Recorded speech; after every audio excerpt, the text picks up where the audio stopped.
Hello, and welcome to episode 20 of the Luckycast. I'm your host, DeoxysPrime, and joining me on this anime podcast, we got Frank. Yo, holy shit, I'm first. You are. We got Collin. Yeah. We got Funk. You know, when you said the first name and started with the f sound, I was like, yes, today's my day. Not today. And we got Matt. Hi. Unfortunately, Kenny could not be here due to scheduling conflicts. Nor could fake Kenny be here. Yeah, it's a shame. Even more astounding. And we couldn't get the DARPA chief either, so we're just going to have to go on without them. We couldn't get Benny, Penny, nothing. But this is our winter anime season wrap-up podcast, as we typically do at the end of every season. But this season we're doing something a little different. So Are we? Are we? Yeah, we are. Okay. So normally on these podcasts, I like to start us off with, like a big show from the season or like something we've all watched and can discuss. But this season we're starting off with something fucking garbage. Yay! And the first show we're going to talk about is Fuuka. So, Yeah. Matt, I'm going to let you steer this discussion on one of the worst shows of this season. You know what, kids? Nobody hates like Matt. Oh boy. Cool to hate. So Fuuka is a shitty romance show based off a novel by a guy who can't write for shit. A hack novel, fraud, if not you will. novel, manga. I don't know why I said that, but manga based from a guy who can't write for shit. To the point where his big twist of the manga was that she gets hit by a truck and dies. Oh yeah, we're just going to jump into that. And so this was the big thing about the show that literally, it's pretty much the only notable thing about the manga at all, as far as I know. Because the manga, it's because I mean, judging from the show, it's just a romance show. There's nothing special about it whatsoever at all, and it's a shitty romance show with really shitty drama, forced drama, dumb characters, dumb decisions, and just plot that just happens because plot has to happen. It is a textbook example of how not to do like romance and drama anime. We're just everything that happens is because of some dumb misunderstanding that could have easily been resolved if people had just talked to each other like normal people. That's the entire show. Right. And okay, so you can tell a show is bad when literally the first scene, we mentioned this before, I think. The first scene of the show is literally Fuuka running down the street like a maniac, and just running right into the main character whose name I completely fucking forget because he's such a nobody. As per usual in these type of shows. Nico-kun, I think, is what the one girl that's nicknamed his name, him. Yeah. Whatever. Apparently his name is Yu. So, or I don't know, Haruna. I guess, I don't know, whatever. This guy, MC, she runs into him, and she basically, she gets knocked over. He's fine, because, I guess, because he's a guy, and guys just don't get knocked over by girls, because girls are, yeah. But she gets knocked over, and she gets all shitty with them, like, yeah, why are you in my way? As if, she didn't just blatantly fucking run into him. And then she takes his phone and slams it onto the ground and breaks it and slaps him in the face because she thinks that he's taking a pic of her panties just because he has his fucking phone out, even though he clearly has headphones on and is clearly listening to music. This is the main female protagonist who you're supposed to like, by the way. Yes. Who is in the wrong here? Who is in the wrong? And so that's our main character. That's our main love interest. We have another character. Well, you also have Kyoki. Is that how you say it? I think it's Koyuki. Koyuki. And she's an upcoming idol apparently. She's this childhood friend, and of course, because she's the childhood friend, she automatically can't win, despite the fact that she literally just pushes him on the bed and literally does the whole, yo, my I'm ovulating right now. Just fuck me on this bed now, fam. And he pretty much literally says, no way, fag, and goes to Fuuka. And the worst part about that is they wrote in anime original material that pushed the main character and the childhood friend into essentially what was a relationship, only to undo it in that scene. And if you remember that post I made in the CT about wanting to give this show 1, it was specifically because of that scene.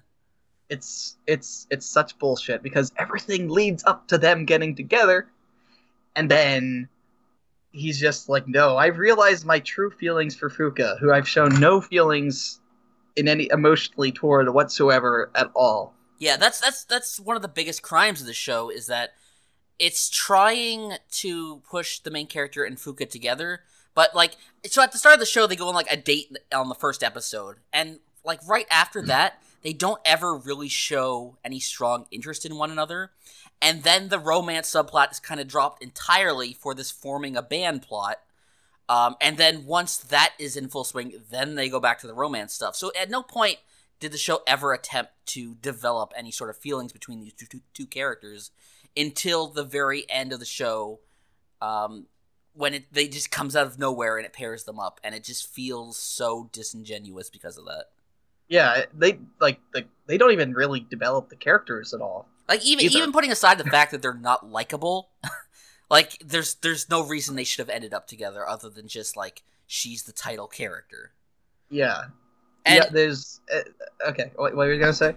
Going back to the thing you were talking about earlier about the truck. So, Truck-kun. Since the beginning of the show, and I got caught up in this too, everyone was hyping up, okay, this show is going to be a big train wreck, there's something going to happen later in the show people are going to fucking freak about it. And I got caught up into that. I was like, everyone should watch this show, I hear it's going to be a train wreck. And then, because, as Matt said, in the manga, I almost wanted to give the author credit for having the balls to kill off the title character in the show. Even though it's done in like such a dumb and cliche way of getting hit by a truck. I think it is kind of interesting to do that. Until I learned later on what happens in the manga is after killing off Fuuka, the author introduces a new love interest for the main character who is also named Fuuka. Wait, what? Yeah. That actually happens. No way. That's what actually happens in the manga. Oh my god. Are you... What? So any goodwill I may have thought about that plot twist, thrown out the window. But the anime doesn't go there. When you get to that scene where she's about to get run over by the truck just stops and she goes on. And the story kind of follows the similar path as the manga, except with Fuuka alive instead of dead, which causes all sorts of problems because a lot of the emotional impact of those scenes that are clearly written about Fuuka being dead have been rewritten about her leaving the band, and it just does not work the same. So, especially considering the fact that they've been a band for literally like a week. It's like 2 months, and they have one show, and then she ditches the band, and they're all like, "Well, we can't possibly go on without Fuuka," as if they shouldn't be fucking pissed that she bailed on this band that she created. Isn't it a little creepy to get with somebody who has the same name as your recently dead ex? Yeah, just a bit. But how else can they keep calling the fucking book Fuuka if you don't have another Fuuka?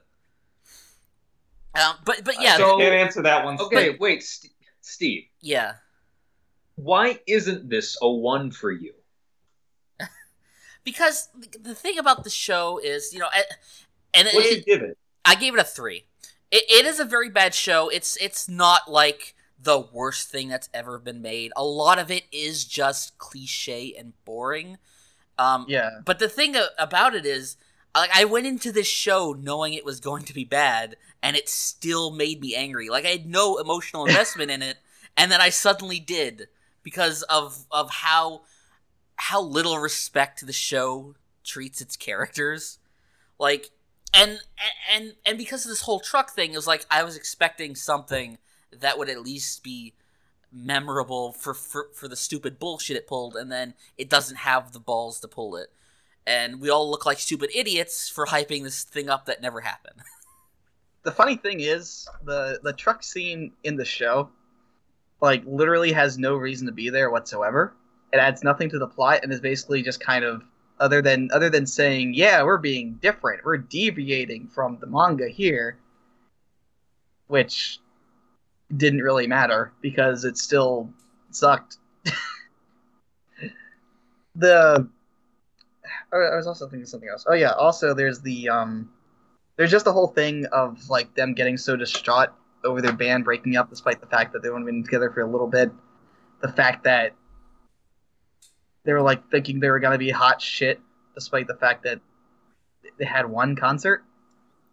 Yeah. Oh yeah, speaking of concert, how about that concert where that was at school that somehow apparently a bunch of people with like fucking alcohol and beer bottles and shit snuck into the school, I guess? Yeah, like, so the show does one kind of interesting thing in that, so the main character and his childhood friend, they're photographed together, and it becomes like a huge scandal, which is actually kind of realistic to how Japanese people treat these fucking idols.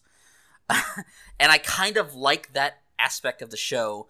But then, like, she pleads in front of an entire crowd of people to leave him alone, and then they're all like, okay. And then, then the drama goes away, and then they basically start dating the next episode, and no one makes a big deal about it. It's so dumb. I also like the part where they're all just like kind of basically rioting, and then all of a sudden they just play the music, and they're just like, "Oh, my rioting feelings have gone away because of the amazing power of this music, man!" Yeah, and it's like, oh my god, it was pretty fucking cliche there. The whole thing about them introducing the guitarist Sarah or whatever her name was, like, she's the fucking worst. So they introduce her at the start of an episode, like they just run into her in the cafeteria, and she's just like this complete cold-hearted bitch.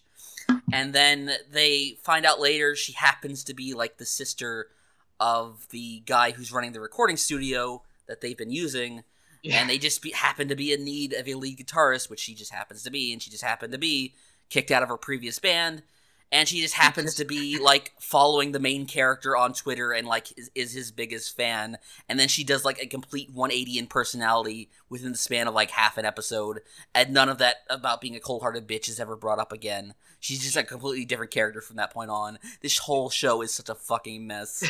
Do you think that in the original manga the phrase "happens to be" appears that often? No, but I imagine when the author was like sketching out his notes for what his character was going to be, like that's what he wrote. Oh my god.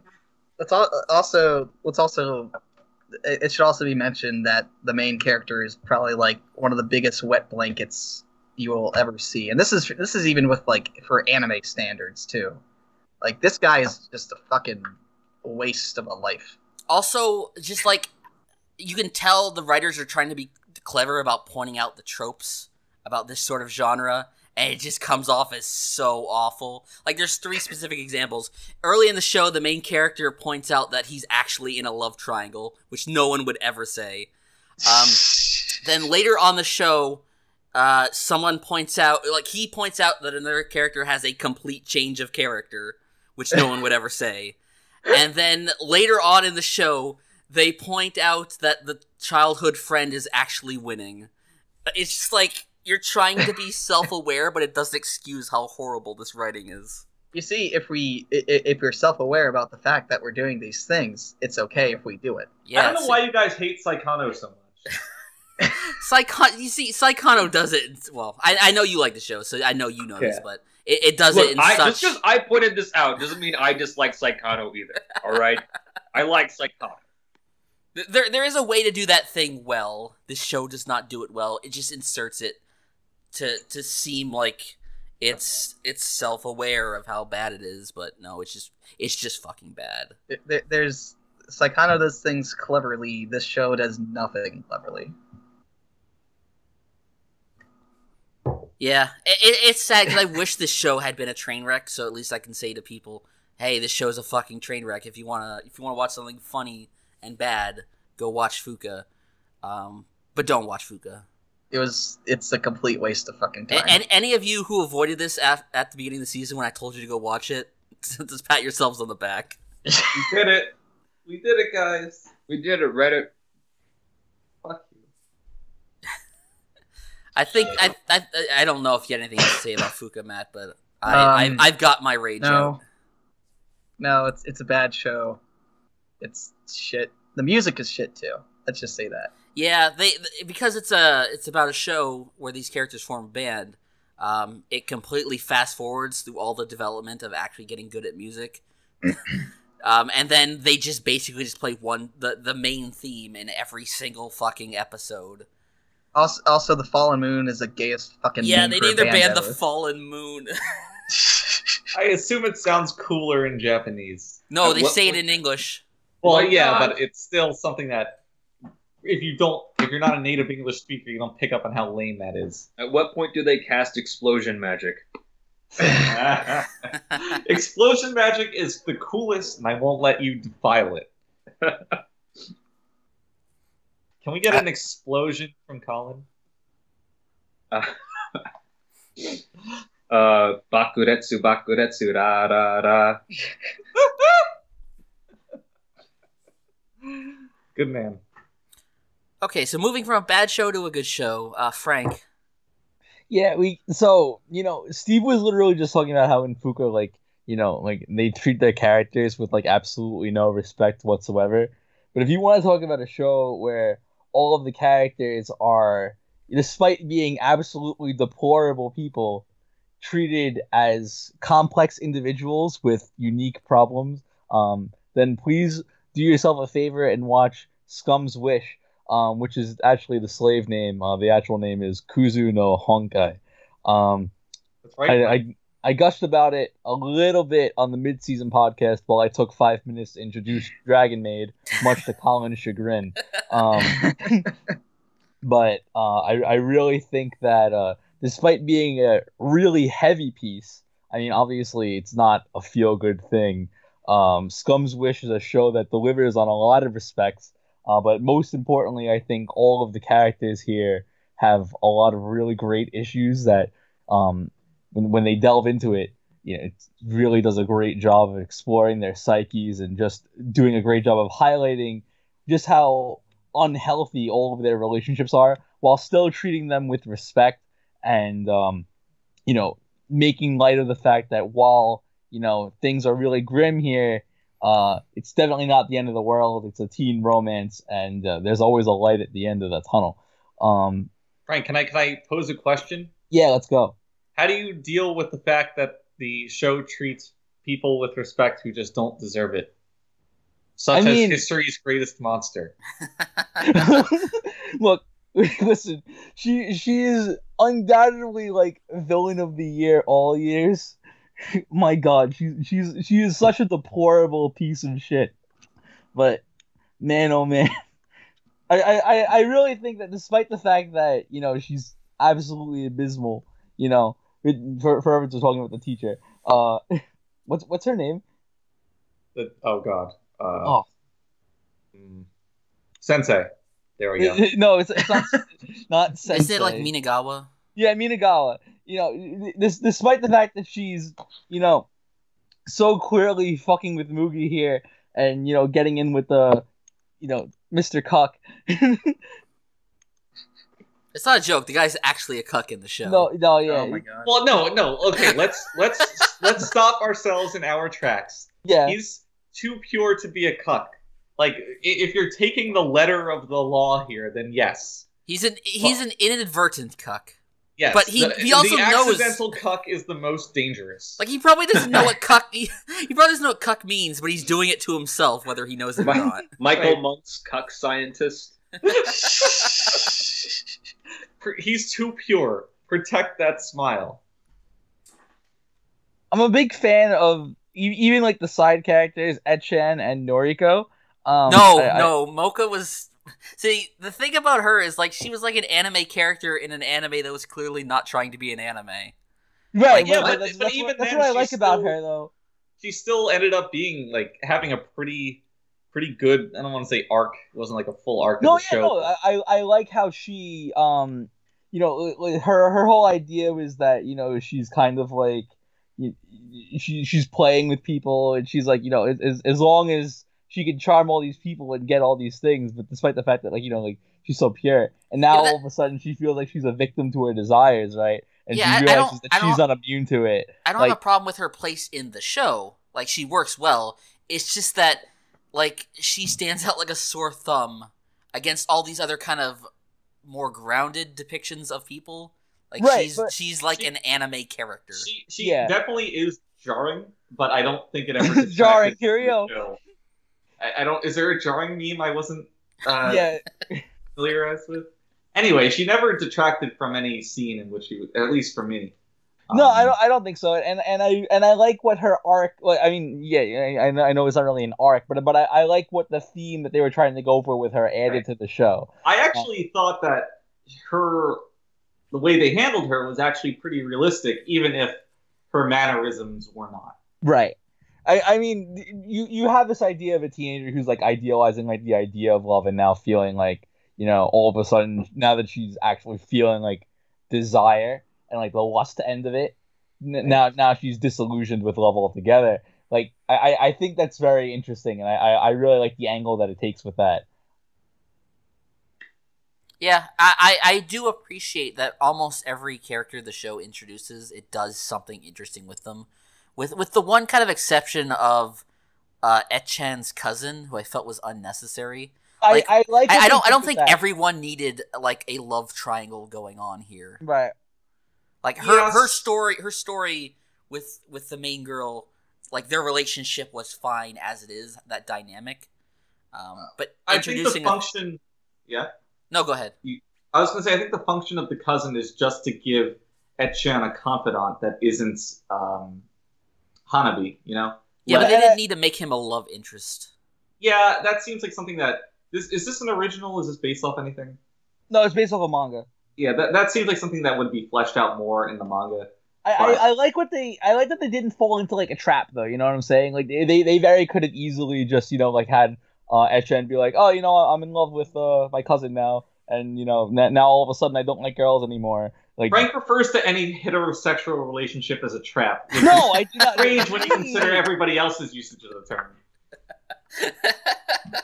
No, but like I thought that the execution of that was very solid. You know what I'm saying? Like No, I agree. I just I never thought they were going to go that way. It seemed, because that happened late enough in the show's run that I had more faith in it than to have a cop out like that.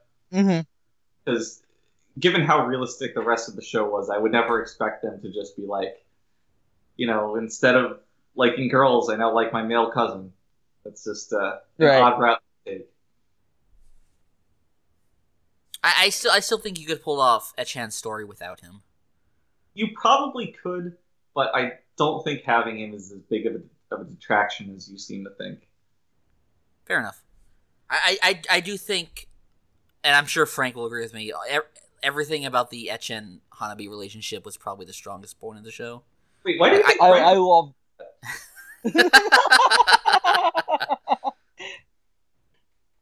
That's weird. No, I mean, they're very it's an unhealthy relationship, like, for sure. I mean, she basically rapes her at one point. But that's what makes it so really enticing. I mean, this is wait, back area, up. Right? Slow down that audio. No. Please understand.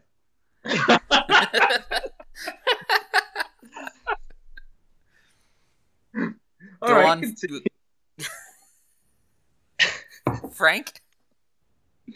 Yeah, Skype is lagging for me like crazy. I'm sorry, but I really think that it's a very, like, it's intentionally uncomfortable, first of all. Yes, and second of all, it's almost meant to be like, I'm sorry, like, this is fucking crazy. I don't know what Skype is doing right now, but it's really annoying me, especially in the middle of a fucking podcast. Anyway, you have this idea where, you know, Etchan is the one who clearly, like, initiates all of this, like, you know, sexual attraction and whatnot. But Hanabi is so broken at this point that, like, you know, it's not that she, you know, doesn't, like, want it, but she wants it for, like, these, like, emotionally twisted reasons. Yeah, she, like, and like, Etchan, like, you know, she's put between a rock and a hard place too here, because it's like, you know, how is this going to affect our friendship? You know, what is this going to do for us in the future? She wants to be there to support her friend, but at the same time, she wants her in this, like, you know, this regard that, you know, Hanabi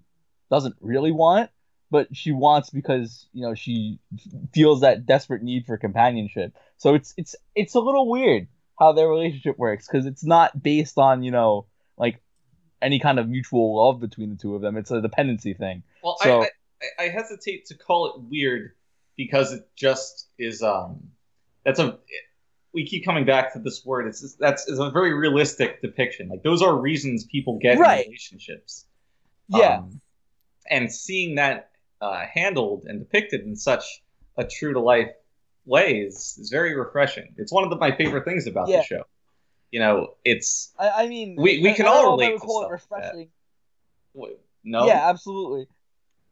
You can't call it refreshing. Do you see this happen in anime all the time? What's up? Well, you said it's not refreshing, right? I think this is because it's heart wrenching. I mean, it is refreshing to see it because it's not depicted as much, but like it's also clearly meant to like make your stomach churn a little bit, like. Frank, when would your stomach churn at any girl on girl action?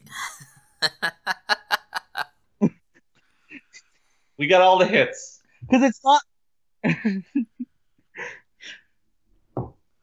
I think you guys are talking about two different things. No, I'm just getting Frank's goat here. Oh, like, I know, but I also think Frank's misunderstanding you. No, I get what he's saying. I totally understand what he's saying. And the fact that like all of his words are coming out slurred here because my fucking Skype isn't really helping much either. But I know what he's not trying you're to drunk. say here. Yeah, that's why. I didn't even start drinking yet. Yeah, you did. You took a shot before the podcast began. Not yet. I wanted to get it ready. Frank's just had a shot poured for the last half hour. It's literally been sitting here. Just fireball here. Thinking when. Yes. I might just take it now, honestly. I mean, that's an appropriate reaction to watching some of these episodes. Like, this show, it really, because it covers such a wide breadth, it really just makes anyone feel thinking of past relationships they've had because of how well written it is, that there's situations that just about anybody can relate to. It's like, God damn, I don't come to anime for this. Yeah, come here for explosion magic. It's funny you mentioned that, because it's a shame Kenny's not here, because I think he gave it the lowest score out of all of us. I think that was a big reason why. What did he give it? Yeah, I think he gave it like a 6. He gave it a 6. Of just like this is clearly not what he was looking for in a quote unquote it's romance definitely anime. Not for everyone. It's heavy, like But like Frank said, that's what's so refreshing about it. It's a very different show, and that was a large part of what made it enjoyable. Also, the little panels that show up in the direction. I think that was like, I fucking love that. Stylized show too. That's why I left it. Yeah, it's very well directed.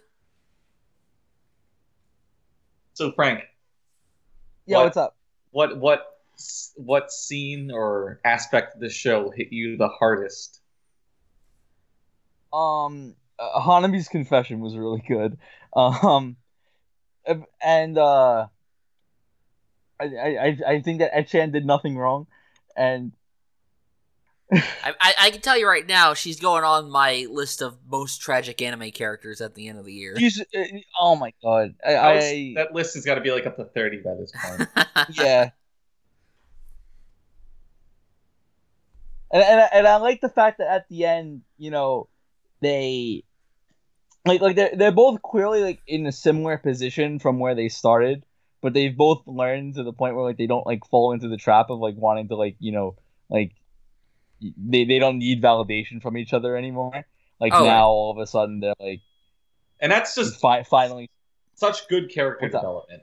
So, speaking of Echan, I just want to point out I hate the stupid meme at the end where she cut her hair. I hate that. No, I was gonna say that made her better. See, I get the reasons. I get the reasons why anime does that, and I'm sure it's an actual cultural thing in Japan too. But I find it's that also so a lesbian thing. Yeah, just to be fair.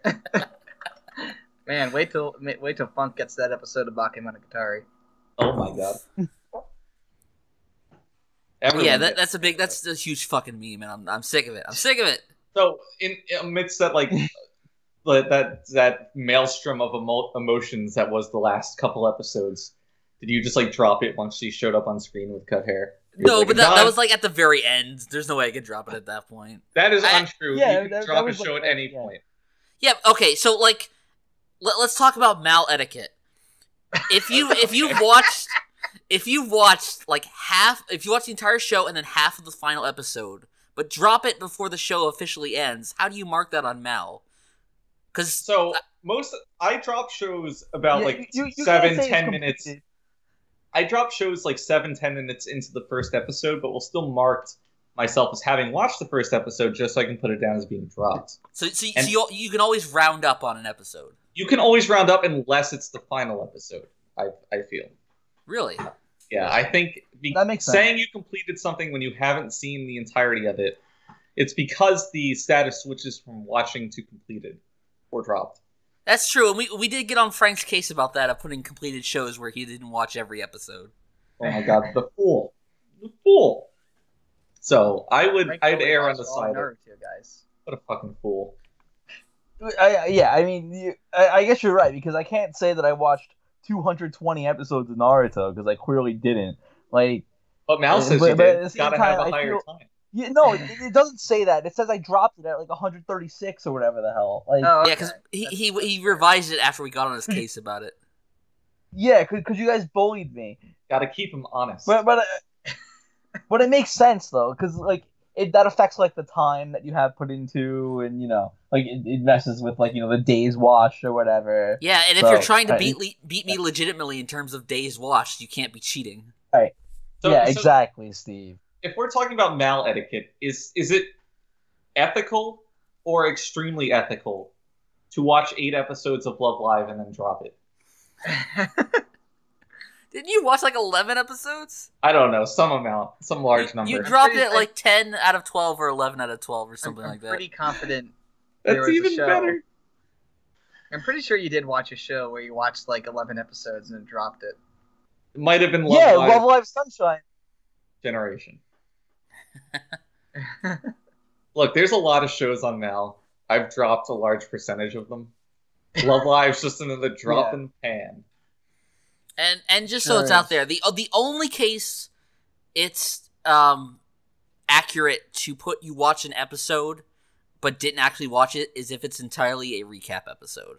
Because you've already seen the content before, it's just repackaged in a different format. Well, actually, this branches off to another question. What if the recap episode is its own entry on Mal? Do you still put that as having watched?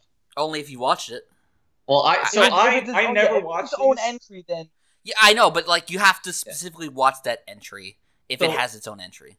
But what if it's not? So some recap episodes have like some kind of framing, but what if this one doesn't? Like it's entirely old material. I always mark those as me having watched them, despite me skipping them. Am I in error here? If it's its own entry, then yeah, I would think so. Yeah, I personally would not do that. But I also guess I can't fault you because you've technically seen the material. Right. But I also hate when Mal does that. Or I guess when the producers of the show do that. Like, well, whose choice is it though? Because they're not like selling a Blu-ray of this recap episode. Where does the delineation come from? The delineation comes when like they decide to air it as an episode like on TV, but don't give it an official episode number.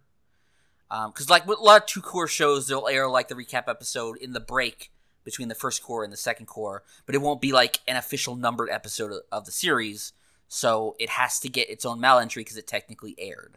Now, what about when it happens during the run of a one-core show? Because Youjo Senki actually did that this season. They had a recap episode with its own entry, despite it being a 12-episode show. Yeah, I think that's just a similar case where the producers of the show just don't label it as an episode of the series. Like, I know if it had been like a 13-episode series or something, and that had been a part of it, then yeah. But it's completely maybe even random how they decide to do it. Well, actually, they probably order a certain number of episodes, like whoever is funding the show. Like, okay, we want 13 episodes, and they're like, okay, we're going to give you 13, But we also need a break or whatever, so here's a recap. Rather than we're going to give you 13, and one of them is a recap. That's possible. Yeah, I do know apparently Youjo Senki ran into like production difficulties, which is I think why they even did the recap in the first place. Mm. So I think that's literally the only reason why that even happened. That makes sense. So, Poor Youjo Senki, man. or Youjo Senki. So Jay, would you recommend Youjo Senki? Well, Mike. Oh, he's literally Mike. We do this He did this every already. time I make this joke. And I make this joke on the fucking reg. We can all recommend Kuzu no Honkai though. It was great. I think it's like a really, I don't know. It's definitely not for everyone, but if you're looking for this really heavy, sort of different sort of anime that takes love triangles actually seriously and depicts like this kind of ugly side of love and lust, then yeah, absolutely. If you've ever had sex with anybody, you can find something to relate to in this show. Well, That's not a joke. That is No, just he's true. absolutely right. I mean, No, you're I right, can mark but that it's also funny. Okay, well, I guess nailed it. Okay, well let's talk about a show that is for everyone. Collin, Oh my gosh! You- everybody you get to everybody introduce stand Dragon back. Maid.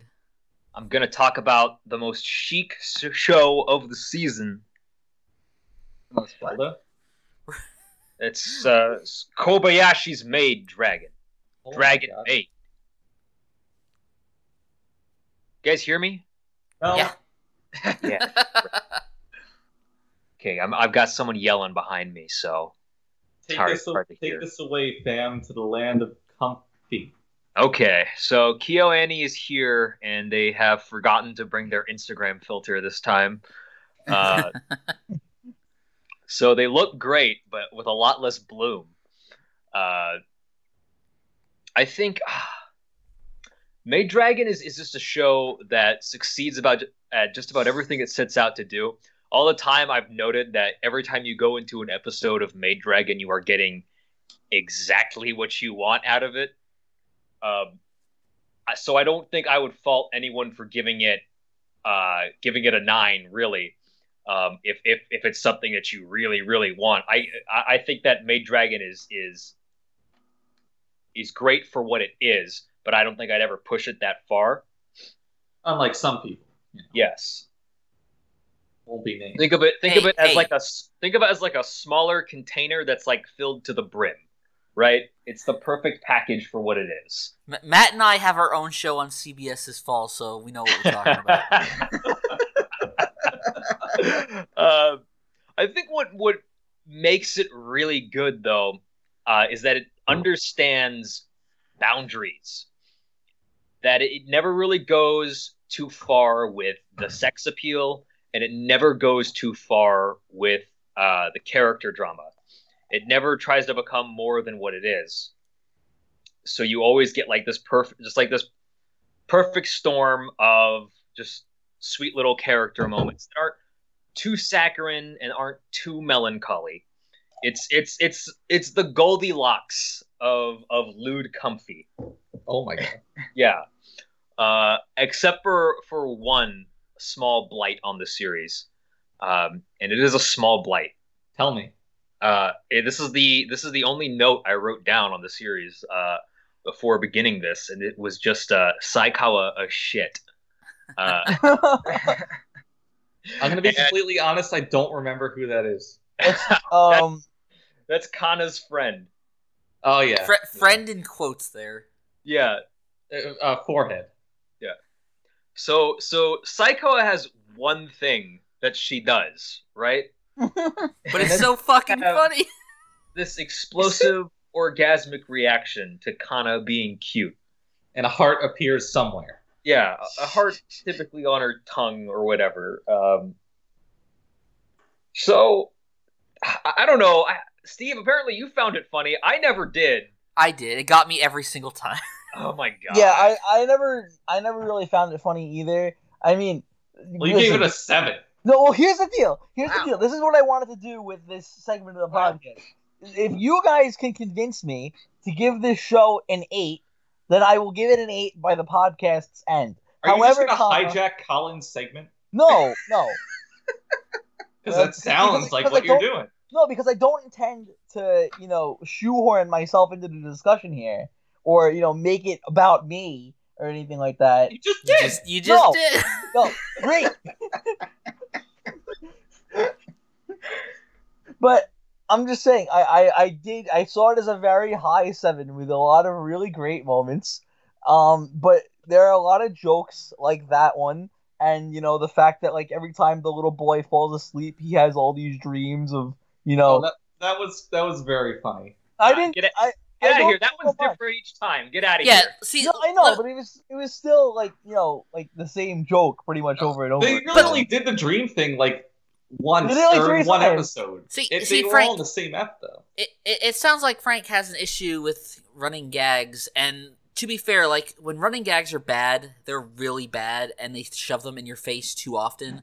But this show has a lot of running gags, and you may see them once an episode, but I think it's not frequent enough to where it becomes annoying. I think the jokes themselves are funny enough to carry them over the course of like a 13-episode show, even if they come back at least once an episode. I mean, and there's something.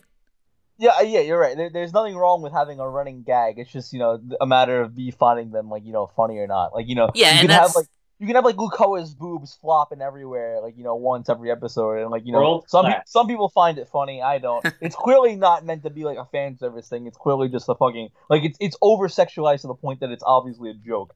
But it's not very sexualized though.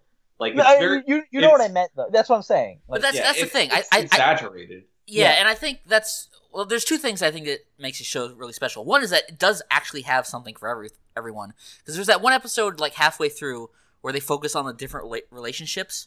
Like you have like Toru, Kana, and Kobayashi, and you have Luka and Shota, and you have the two guys. I forget. Yeah, Fafnir and Seymour.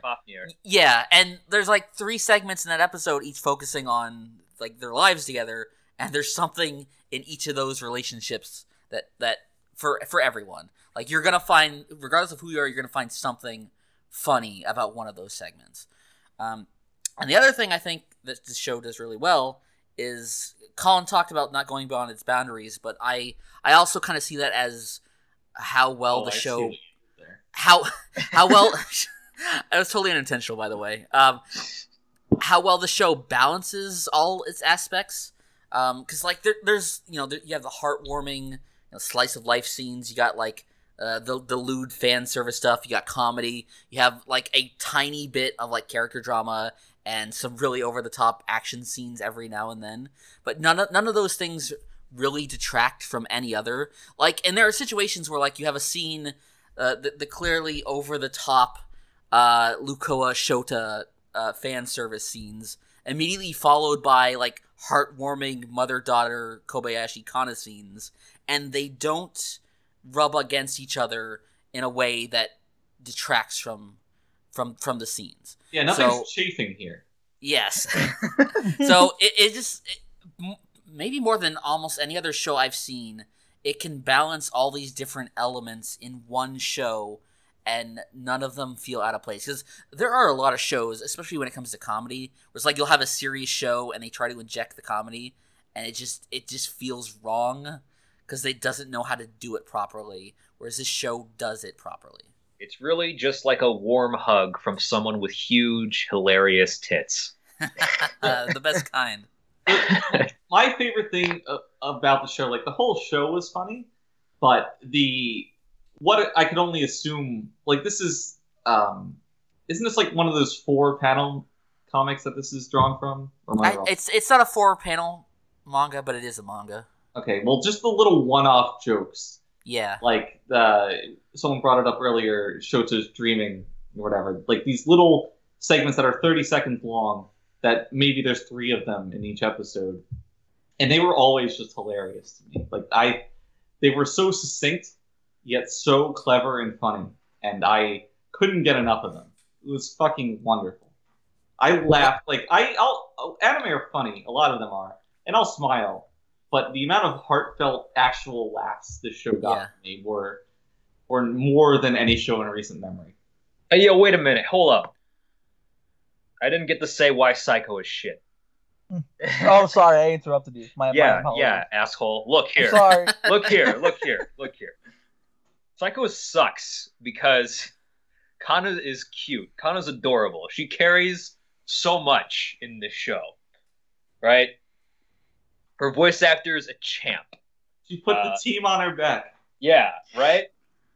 But I know Kana's cute. She's cute in every scene, and I don't need this overdone reaction every time she does something cute, all right? The only thing that Psycho is good for is when she refers to Kobayashi as Kana's mom, which is adorable. One thing I do wish the show had done more with was the character of Elma, because she's introduced so late in the show, and other than like her introduction episode, the show really doesn't do anything with her. Well, there's a few little one-off like bits of her shopping that are kind of funny. Yeah, I don't know. I like her purpose. I like her adorable, purpose though. in her episode where she makes Toru like a gay jealous baby. That makes me really happy because you Toru's gonna be gay. really. What? What did he mean by this? You know it. No, I actually didn't hear you because Skype lagged. What did you say? It said it's always got to be gay with. No, it's not that it always has to be gay. Although this show is very gay. Like It's not very gay. At times it is. It's too wholesome to be gay. Yeah, It is built Take that, apart. gays. It is built upon the sexual love of Toru towards Kobayashi. Which is entirely one way. For now. I Well, wouldn't there say is- it's I- entirely one way. Unfortunately, the show did not get to the point where there's apparently like a small arc in the manga where somehow Kobayashi like magically grows a penis. Oh, because no. because of dragon magic, yes. Yeah. Jesus. I wish the show had got to that, but it didn't. But Yeah. my point about Elma was more that like the show already takes the chapters and rearranges them a bit, so they could have introduced her earlier and had more to like for her to do over the course of the show. I mean, I guess they didn't Not want to to mention- introduce all of their dragons all at once, because, like, you know, in the first 3 episodes, they have, like, all of these dragons coming in, so they wanted to, like, give it a little bit of a break before they introduced another one. I mean, yeah, they put her in the intro, but, like... Anyway. Yeah, and since Elma doesn't have anyone to play off of either, so you don't really get to see anything kind of evolve with Elma, even in, like, the 5 episodes that she's in. More scenes of her at work would have been good. Yeah, because you get to see like Takia and Fafnir kind of become closer. You get to see one of the cutest scenes was when they did the demons out scene, good spirits in with Shota and Lukoa, and then when she leaves for a second, he thinks, "Oh my God, did I actually banish her?" And he runs outside, and obviously she's there. And that was a super cute scene. And, Elma doesn't really have much like that because she doesn't have anyone to play off of. That's kind of sad. Yeah, but I guess that's also She only fitting has of her food character. is her only love. I like how super Kobayashi herself wasn't made into, like, this, like, kind of generic, like, straight man self-insert protagonist. Like, like, she very much has her own character, and I really enjoy seeing her play off of Toru, because she's not exactly, like, a bland character at all. Her reaction in the last episode when Toru disappears was fucking on point. Yeah, Like, that was was so so good. real. Yeah. Yeah. Like, Hana comes in, tells her, "Hey, I think Toru's just gone," and there's nothing that they could do about it. It's just like this silent feeling of helplessness. Mm-hmm. Yeah. But she adapts to the situation of being, like, this almost, like, single mother to Kana. Like, I mean, not for nothing, like, that takes, like, like an astounding amount of resolve on Kobayashi's part, considering that up to the point before she met Toru, she was entirely by herself. Like, talk about character development on her Wait, end. is Toru black? She shows up, gives Kobayashi a child, and then just leaves. Woo.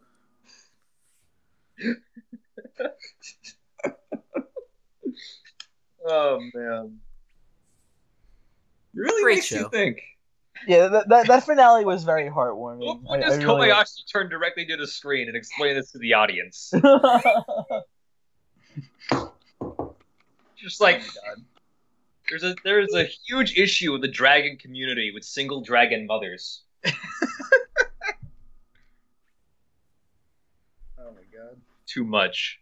So can we just all agree on what the best joke in the series was? Because it What's was that? very clearly world class. I was about to say that.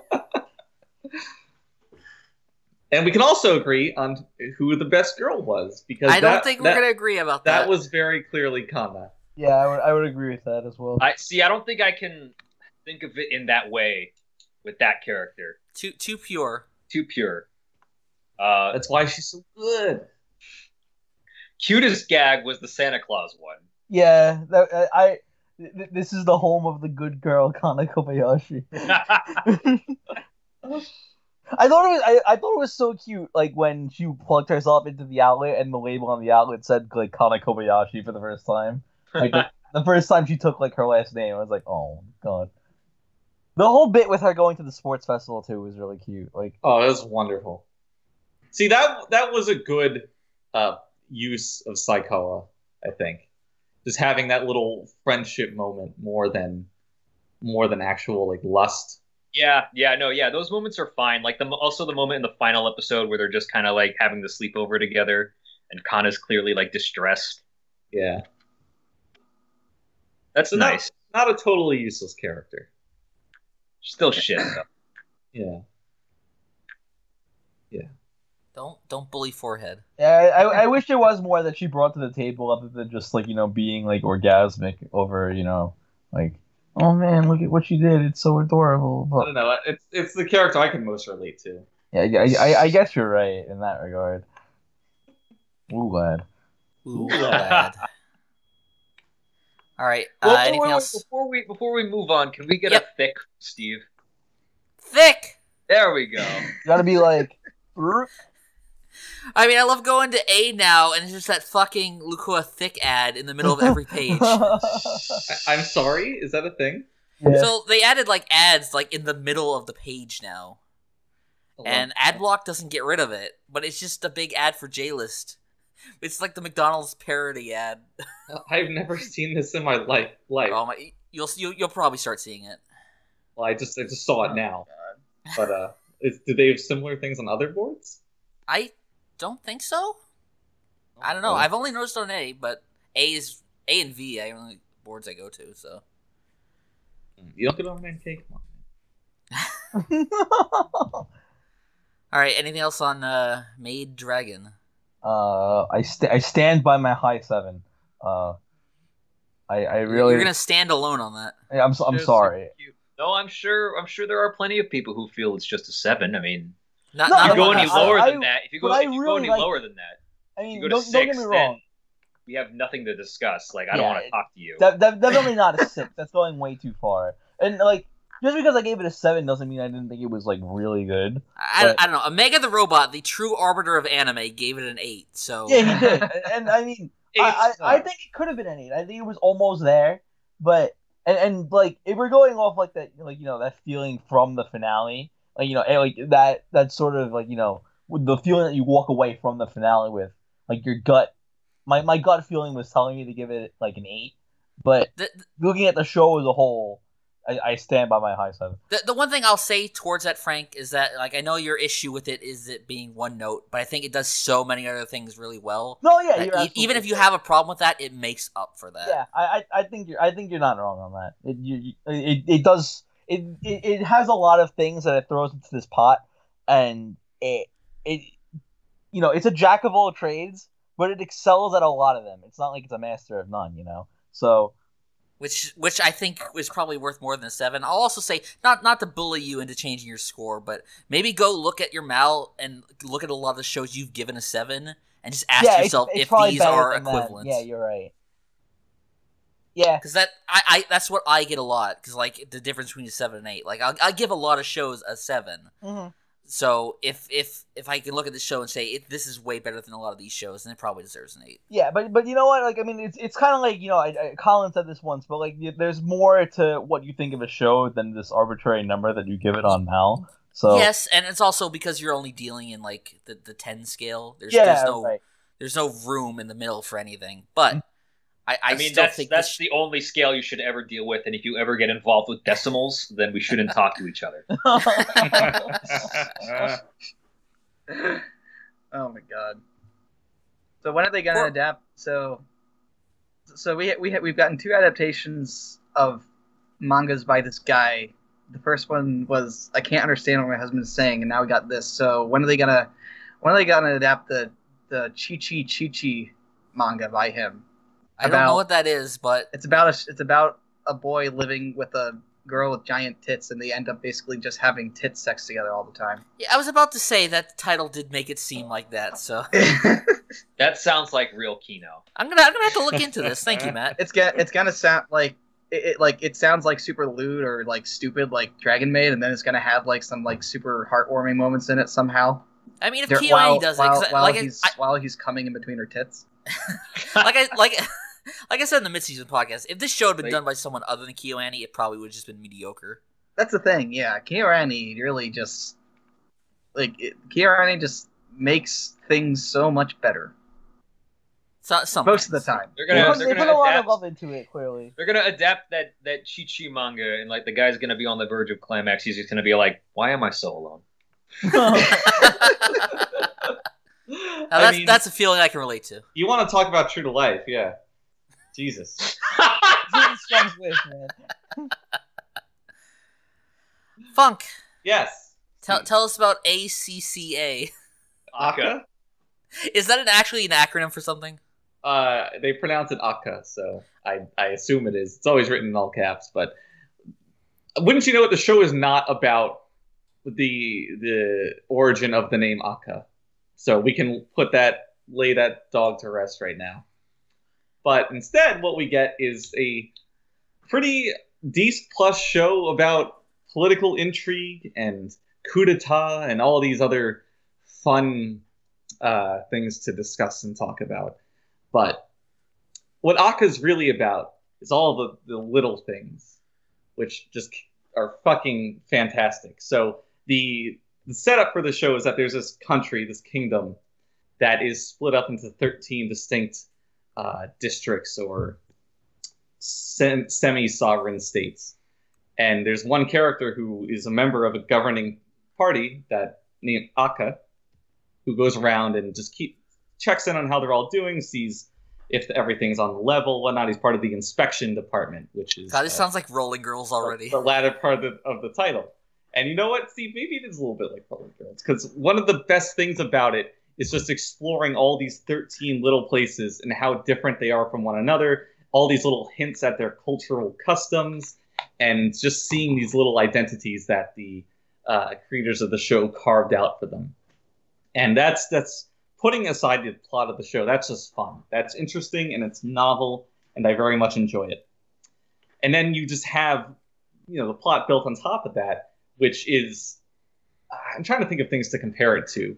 But the cool thing about it is that our protagonist is in a situation where everyone else clearly knows more than he does, and he's just like piecing it together. And obviously you as the viewer are piecing it together as well.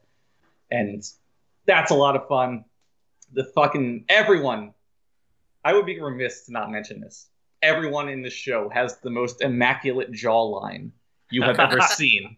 And it is astounding. But the show just reeks of effort and thought, which is a little bit, it's not like a great show. It's not amazing. It's just really good. There's nothing that the show knocks out of the park, I don't think. But I was thoroughly interested throughout. And it was, it's kind of like the best spy film I've ever seen. Not a high watermark, but that's the sandbox it's playing in. Wait. Do you mean it's like the best spy film you've ever seen, or are you just using like as like a buffer word?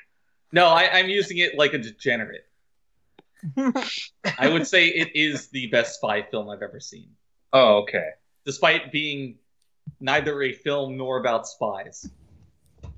But it's that tone, you know, that kind of that espionage feeling that you get from it. There's certain characters that really evoke that feeling in the viewer.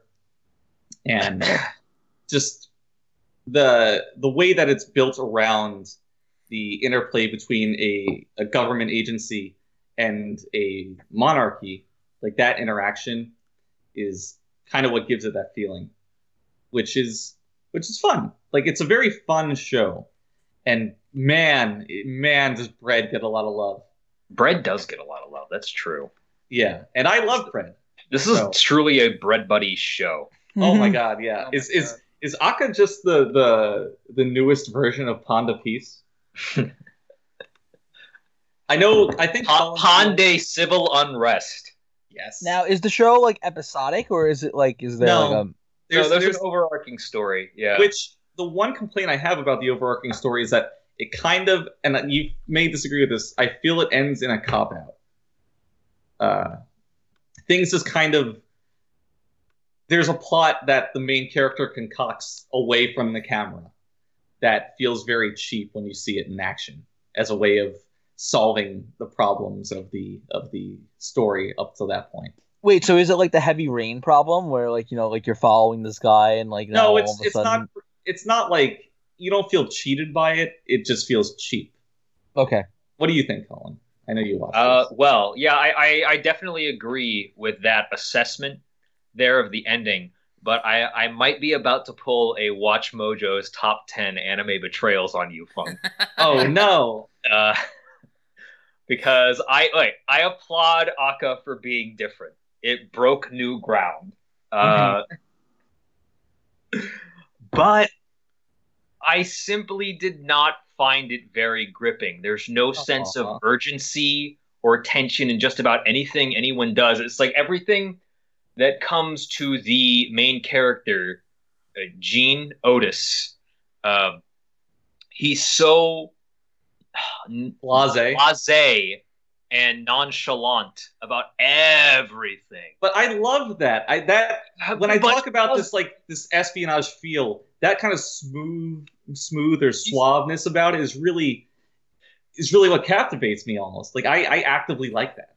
No, yeah, but no one feels like they're moving towards anything. And by the end of it, when they pull their fake coup just to rub it in Pooh and Lou's face. Yeah, never trust Indians, by the way. That's what I learned from this show. Well, that's what Gene turns directly to the camera to say at the end of the show. He said, "Hey, did you guys notice how it's the brown district that ends up being the bad guys? I find that kind of interesting." And they also have all the oil. Yeah.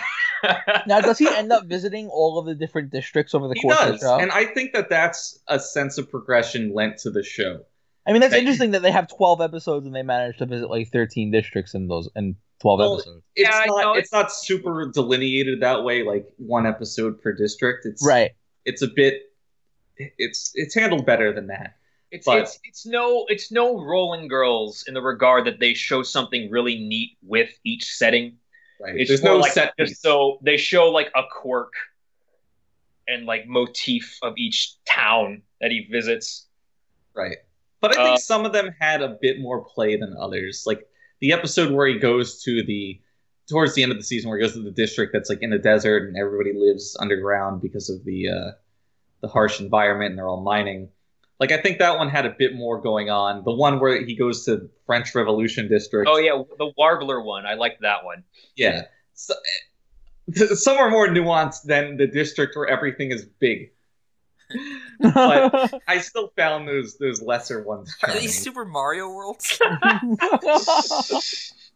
Kind of. They are cartoonish in the traits that the districts take on, but you know, every time he goes there, it's not just like, wow, this is big. You know, he's still, you know, doing his job, learning more about this coup that's unraveling around him, literally. So I don't know. I think there was enough. He just doesn't seem to care enough. He just he doesn't. I feel like there's a lack of.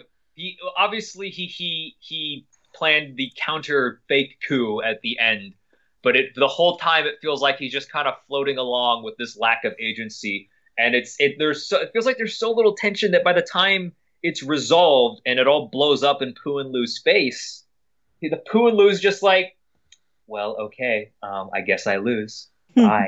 The thing is, Colin, you're completely right. Like, there is no sense of urgency. I found the show more interesting than I found it intriguing. It's like slice of life as a politics show. Slice of politics. And hey, if you're looking for that, it's different. It's different, and I applauded it for being different. It did feel very distinct. Yeah. I was just hoping for something to hook me a little bit more, and I'm not looking for any big events.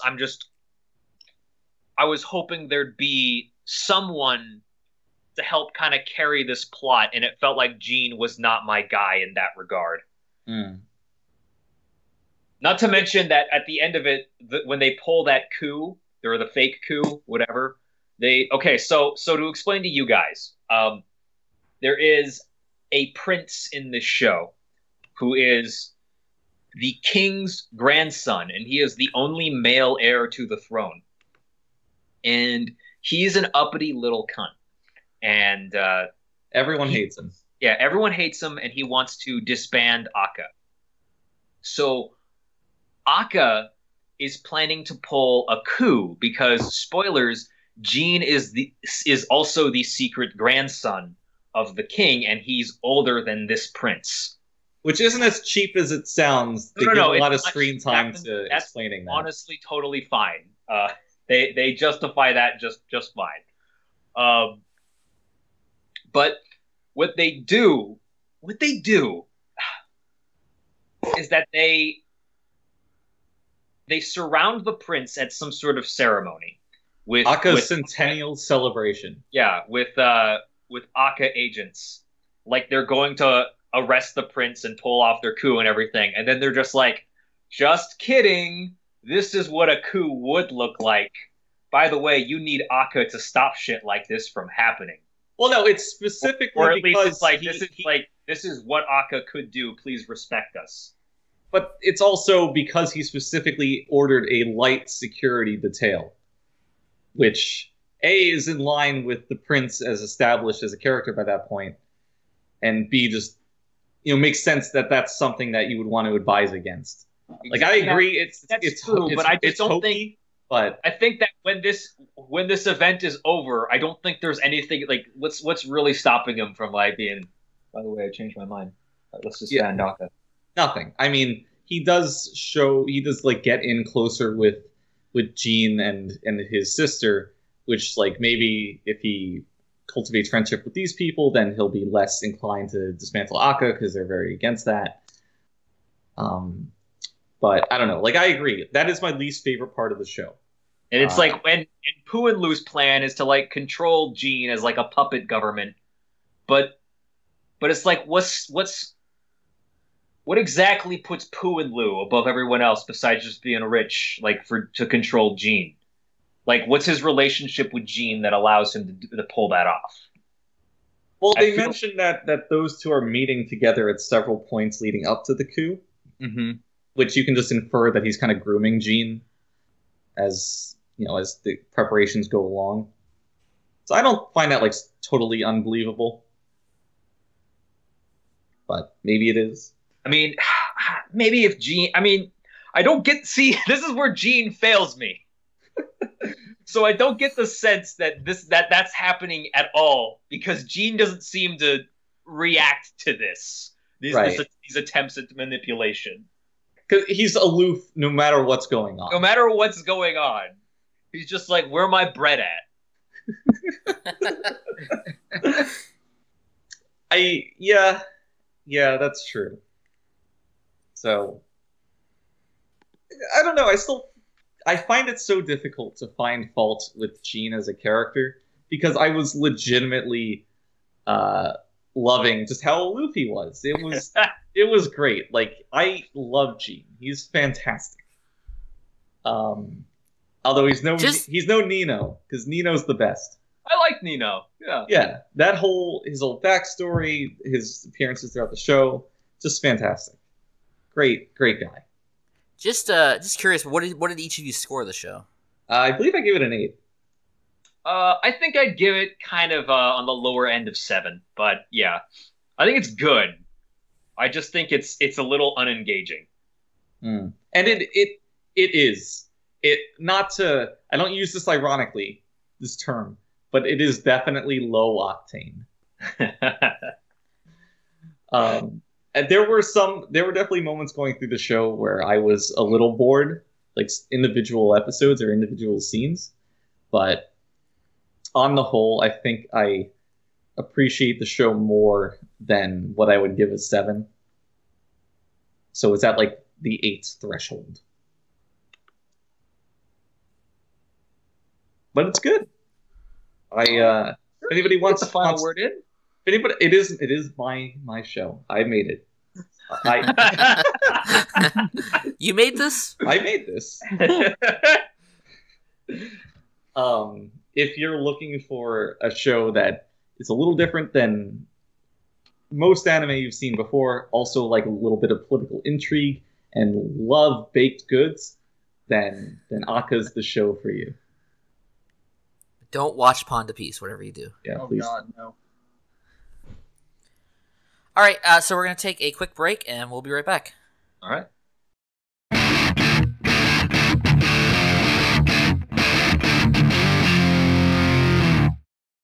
All right, welcome back to the Luckycast. So it's my turn to introduce our next show, which is Demi-chan wa Kataritai. Did I say that right, Funk? You did a great job, Steve. Great. English name is Interview with Monster Girls, which is, like, for a lot of the show, pretty literal, as it revolves around this guy who is a high school biology teacher with a strong interest in monster girls, or demis, as the show calls them.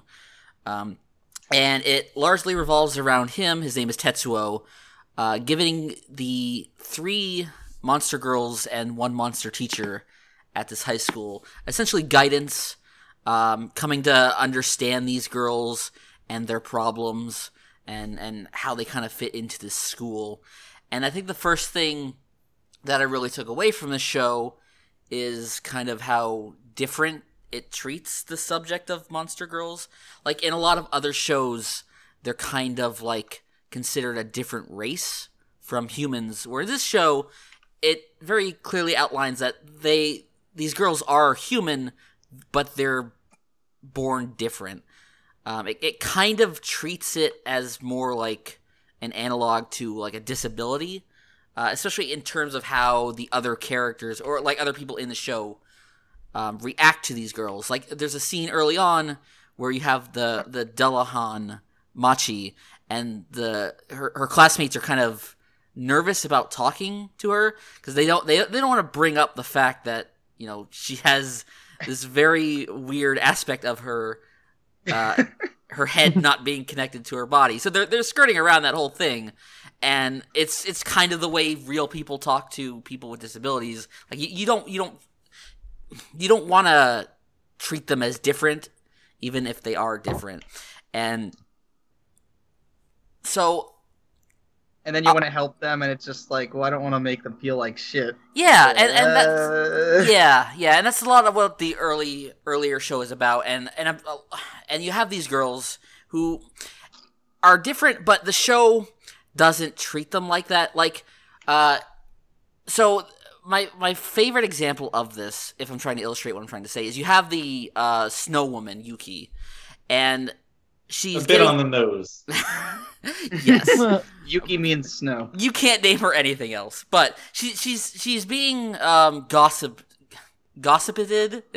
Is there a verb for gossiped about? Yeah, gossiped about, I guess, behind her back. And I was expecting the whole time for the show to go into these girls making a big deal about the fact that she's like a snow woman, but it's never about that. It's never poking fun at what she is. It was just like they took issue with the fact that she was quiet and didn't kind of understand her, which is more akin to like what problems like an actual person who's a bit of an outcast in high school would deal with. So I very much appreciated how this show handled its subject matter. It was done with a lot more grace and maturity than perhaps I was expecting. It was also a very heartwarming show. Like between this and Dragon Maid, there's a lot of feel-good feelings going around this season. I do have soft spots for shows that have teachers who genuinely care about their students, and this show has two very good examples in that. But the other thing I really wanted to bring up about the show is, in addition to just being like a very comfy, enjoyable slice of life show, it does take great deal to like develop world building in terms of like how these girls and their quote unquote abilities interact with the world around them and the people in them. And my favorite example of this is episode 10, which starts off as a Machi episode, and I was thinking, oh great, it's a Machi episode, because she wasn't. There's nothing wrong with Machi. there isn't, but she wasn't my favorite, so I wasn't super excited. But then by the end of the episode, I was completely riveted because they take her to this university and have this professor kind of talk to her a bit about being a Delahan, and he starts going into wormholes and space-time and the mysteries of the fucking universe. But first... like, just, yes, all in an attempt to, like, explain how a Delahan eats food. It was, like, the most fascinating 10 minutes of anime I watched all season. And, you know, the show didn't have to do that. It didn't have to go into so much detail about these girls and their abilities and powers as demis, but I appreciated the level of world building this show had. It gave it a more complete feeling and gave it a bit more to it than just being just another high school anime. So what did you guys think about it? I mean, I don't know why I spoke up. I don't have much to add aside from what you were saying. But I began talking, so now I need to carry it. Man, funk is trash. It was just a warm blanket. It was nice because at most in any season you get one warm blanket, and this season we had two. Yeah. So it was just completely nice. I just watched it, and it was like watching Grandma knit, you know? Never mind, I take back my statement. I will say that unequivocally, no competition, and it is completely dishonorable to disagree with this. Oh no. But the vampire was the best. No, absolutely. Whoa, let's be cool and bring it off. Absolutely not. She is so cute. Just impossibly cute. Not only the scene with her and Sensei on the beach. Oh baby. Not only was the succubus the best girl, she is also the most tragic character in anime history. Steve, do you come from some parallel universe where the best means the fourth best? Whoa! Okay, so this has been going on all season. I have no idea what Funk's problem is with the succubus. So let's hear it. Girls. Okay, I have a bit of cornbread in my mouth, but bear with me. It'll be gone soon. So the thing is, I don't buy into the shtick of, like... So there's that episode about her, right? So she wears non-revealing clothing. She works out in the country, takes the super early train. She wears a tracksuit in an attempt to not be sexually appealing, even though I kind of find the tracksuit very sexually attractive. It definitely worked. Let's be real here. But even later on, like, I don't find her antics cute at all. When she finally starts getting turned on to Sensei, and like in the pool scene where she tries to show him her bathing suit, It's like none of this was very endearing for me. Oh, that was so endearing. She's just this ugly Christmas cake that really needs to be put out to pasture. Whoa! Wow. That's a bit the harsh. shade is too much right now. Jesus Christ, man. Oh, also, succubi in general Too old for funk. are just not my thing. That's fair, but I like the way it handled her being a succubus, because it's not how succubi are traditionally portrayed. Right. And I agree with that. The notion that to lead a normal life, she really has to play down so many aspects of her being, or like that. That makes sense. But and not, like I but get not how all, that but, could lead to a tragic character, to use your parlance. Yeah, because that's what I really like. Like this idea that this woman may never be able to truly fall in love, because she'll always have this enduring question of, does this guy actually love me, or is he just but the falling thing is, for me? They don't get into that enough. If that was like the focus of a series, that'd be interesting. But when you're dividing it up between these three other girls who are just A, cuter, and B, more interesting, I don't really care. Like, that is not something you can touch on so lightly and have it and really I deliver. don't think they touched on that lightly. In fact, they had that entire episode when they introduced the succubus police force. Oh, so you mean the worst episode? See, out of the four, she's the only one who, for the whole series, is still kind of dealing with her Demi-ism in like a predominantly negative way. Right, but it doesn't get enough screen time to make it still, like, deep. It doesn't necessarily need to be deep. It was mostly just a source of cute. I'm sorry, I'm not really sure which one you're asking for here, because substitute like deep you're for saying interesting. Oh, she was not cute at all. Oh my god. We are just going to have to agree to disagree here, Funk. The thing is, I love ponytails. But not even that could save her. Well, you're just mad because she undoes the ponytail. That is true. When she's like, "Oh, I'm going to take my ponytail off and become sexier," it's like, yes. Not only that, but where she takes off her glasses and then nibbles at like the end of the glasses. That was like the hottest thing ever. I can't believe you have these wrong feelings, Funk. Let me tell you, ponytails are made to be worn, and as are glasses. Once you remove these things, they cease to be appealing. Listen, Funk, clothes can be sexy, and they can also be sexy when they're being taken off, and women can also be sexy without clothes. It all works. That is not true. Yeah, haven't you ever unwrapped a present? No, Funk just likes to leave them under the tree, looking pretty. Look, I'll just say this. Never once have I found a naked woman as appealing as one with clothes. I mean, Not maybe you're looking at the wrong kind of naked women, Funk. Yeah, maybe ones that don't, like, dye the bush blue. How about that? This meme needs to go. Or have satanic imagery all over their walls when you go to their apartment. This is a meme! Oh my god. Fuck succubi, but not in that way. He's gotta get the last word in!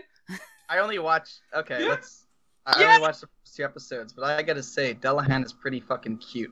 Okay, it's Doulahan. Okay, whatever. Dullahan, because she's so boring. Hey, for real though, this She had the teacher biggest breath, though. Are you saying this? in deep shit in real life. In America. Yeah, well, yeah, I'm not sure how it'd be in Japan, but you know, in America it'd be all like, this teacher is trying to be a mentor figure right now.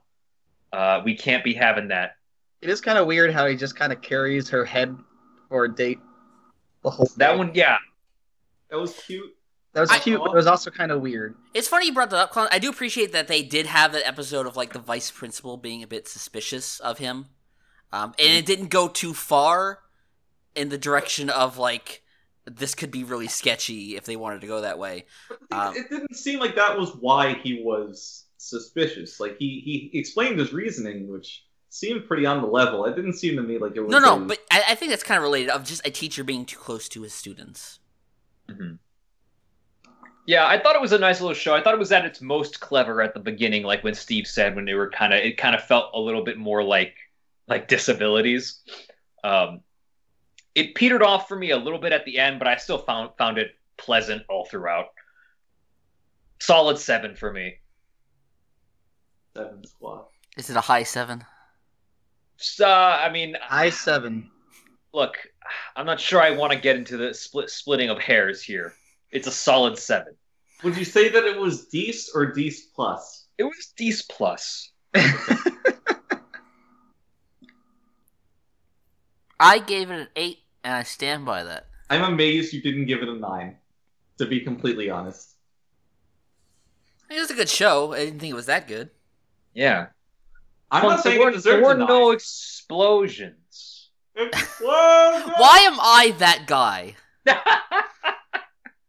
You guys know that I think the greatest... You like the Michael Bay Transformers movies. You'll always be that guy. You guys know I think the greatest anime ever made is Lucky Star, the most boring anime ever made. Like, you can't make me the guy who has to have action in order to enjoy a show. No, but Maid Dragon had action in it, so I had to find some distinction between the two. It did have a very good Dragon Ball Z fight scene. Yes. That's better than Dragon Ball Z right now. But anyways. So that'll fuck your local cripple. That's what this show taught me. We'll wrap up Demi-chan here, and we'll transition over to Frank, who's gonna talk about Sangatsu no Lion. Sweet. All right. Hopefully my lag is a little more under control this time, so I'm not sounding like a fucking idiot talking about this show like I did when I was talking about Scum's Wish. To be some fair, may say you sounded fine. You were just answering everything Funk said like 3 seconds later. Oh, it sucks. All right. Well. Anyway, we talked about Sangatsu on the fall podcast because it's a 2-court show. Getting into the second season, I mean, I think that basically everything that worked really well for the first season, with the first core, I should say, comes back in the second one. Like the characters are all really thoughtful. The comedy moments are still really strong, and the tone is great as always. Shaft, they're known for their visual expertise, and obviously, Sangatsu doesn't slack in that department. I think the characters in particular are really strong. Like, there's a really great episode with Kyoko. I think it's like episode 17 maybe, and like getting into her backstory was absolutely incredible. And just watching him as he goes through and he comes to terms with his past while working forward towards coming to terms with his present and dealing with that. Really great show. It was really strange how they took like 24 minutes just to say roasty whore.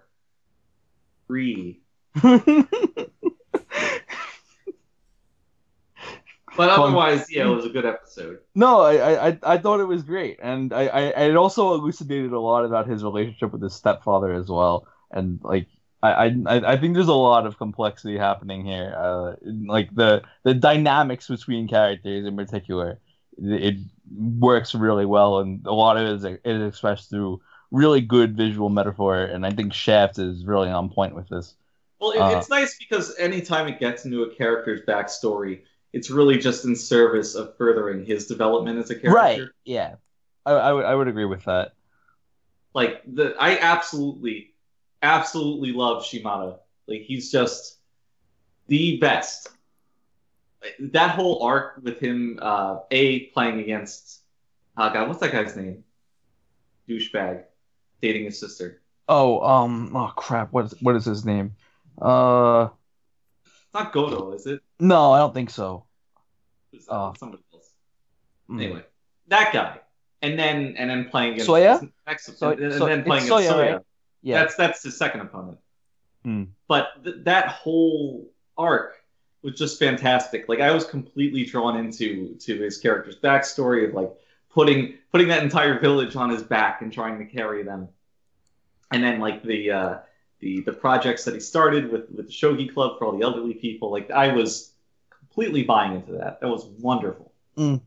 And then, of course, it's all in service of the MC, just seeing all this and kind of looking up to him as a mentor and wanting to do something like that. And it's just, oh my God, I loved it. I loved it so much. I mean, I like I said, I think the tone in general here was like really good. The pacing in general is really perfect, and the fact that it got confirmed for a second season makes me really happy because Is that true? Yeah. Like Sure. at the end they said that they're gonna do a second season, so thank God. And I mean, I think that's good because the ending of the first season. I mean, like it wasn't like an ending, but I mean, it worked for the end of a season, I think.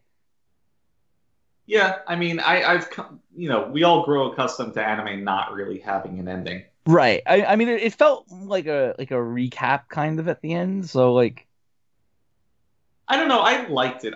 When they started showing like everybody in profile of all these different shogi players, like it worked for me. I was like, yeah, they're all together, and it's this competition train moving forward. Yeah, but it is not conclusive, right? From a plot standpoint, but I think it was emotionally conclusive. Well, I mean, he has. I don't think obviously, he's not gonna like he's got some pretty deep-seated issues here, right?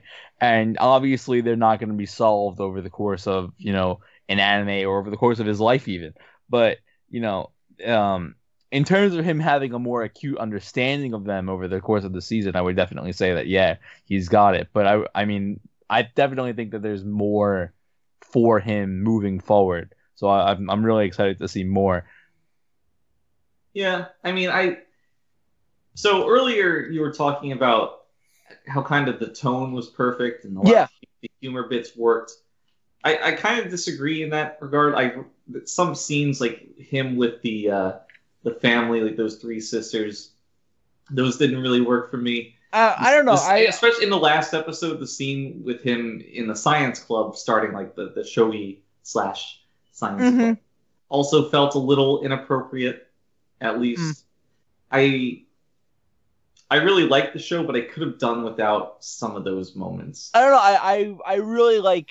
I felt like the moments where he was with the sisters. I like where they were placed in the overall narrative. I think that, and I think that it really helped. Yeah, absolutely. The parts where he kind of reflects on their familial relations versus his own growing up, like that makes sense. But other scenes where it's just Momo being cute for 5 minutes without really any but you need a break sometimes, man. Like this. I mean, it's not a particularly relentless show when it comes to it. Like Kuzu no Honkai is. Like this is a show where I think a little too much of it can be like exhausting. That's true, but at the same time, a lot of these moments can be done well, but in this show they were kind of boring. Right. I almost checked out. It's not that I object to their purpose on a fundamental level. Yeah. The execution left something to be desired. Yeah, I mean, it wasn't always a graceful show, I think. I mean, I gave it an 8. But I walked away feeling pretty satisfied with, a lot of the more positive aspects that Shaft really did with this. Like, I gave it an 8 as well, and I do like the show. I just think that it could have done with either some culling of those kind of moments, or at least a few rewrites to make it more engaging. Okay, less intense. I know when this show I feel like when the show wants to, it really really knocks it out of the park. Sometimes there's a lot of really great moments in here. And I for the most part really came out enjoying it, so I'm excited to see more. But I can definitely see what I can definitely see what you're saying, that there are parts where it falls flat, and maybe some editing down a little bit would behoove. I don't know who directed the whole segment towards the end where they're trying to make a new pastry item for their Japanese sweet shop was really just nothing. It was concentrated nothing. Yeah, I can see that. Because anything that doesn't directly involve Kiriyama is kind of vestigial to the show. Yeah. And I'm not very interested in it. So, but it goes back to what you were saying. Like all of the characters serve a purpose towards like furthering his arc. So, but when he's not even there to observe these interactions, you're not learning anything from this. Yeah. So and it's not very interesting. So no, I'm not very invested. Yeah. All right. I mean, I found the side characters very likable on their own. I mean, yeah, they all have their purposes towards furthering his arc, but I don't know. I thought that some of them were like I talked about Shimada, how much I enjoyed his character. Yeah. I also enjoyed the character of his brother, who I can't quite remember the name of, little fat guy. Mm-hmm. The chairman was pretty funny, even though if he was pretty useless to everything. Yeah, joke character, but I did find him funny. But the whole family of those three sisters and their grandpa, that never landed with me. Kiriyama's own sister, while being functional, obviously, also was not very engaging, I feel. Or I guess his stepsister, or adopted sister. Yeah. I liked her. I guess I could see what you're saying. Like, I mean, obviously she's not meant to be a likable character, but no, and I don't mean that. I mean, like, her scenes weren't very engaging. Right. I mean, I don't know. I like I said, I really enjoyed the scene where, like she's, talking with him about it, and they have that good moment where, she's talking about, oh crap, what does she say? She's like, damn, what does she say? Fucking God. Like, my evidence is all over the place. It is all over the place. I took a note about this, and I forget where it is. My evidence is all over the place again. The fact that I took 3 shots in a 2-minute span is probably not helping me very much. Ooh. Oh, big man. Ooh, and anyway, I thought that it was a pretty strong show. It was. It's definitely above par. I think it could be better though, and I'm excited to watch the second season. Hopefully it gets better. I still gave it an 8, which is a very high score. It's just, I think, had some things been changed, it could have been a 9. I found it. All right. She says, if I really were a witch, I wouldn't have had such pathetic hardships. And it's the part where she's like, and she's kind of putting herself out in the open towards Kiriyama, and like it's, I don't know, something about that scene. The emotional weight of it combined with the visual aspect of it, I think that they did a pretty great job. Yeah, I mean, any individual scene, they probably did a good job. It's very talented staff. The direction was overall great. It's just, for me personally, I loved this movie. But for me personally, some scenes didn't land, but it doesn't seem odd to me that they could have worked for you or for other people. Yeah, I can see that. It's a personal experience, and I don't know. Like I walked away from it feeling really juiced about it, and I'm excited to see what's going on. Juiced. I know. What's wrong with juice? It doesn't seem like the kind of show you would say I'm juiced about. No, I'm jazzed. It's good. It's like when. Are you pumped though? Are you okay? Woo! Is Bonesaw ready? Your Bonesaw is ready. Ready to watch some Katsu, brother. Can you imagine Kiriyama goes into like a shogi match and he's 3 minutes? Meanwhile, there's like black tidal waves metaphorically enveloping him. Yeah. 3 Natsu. That's great. Rip Randy Man Savage. Yeah, rest in pieces.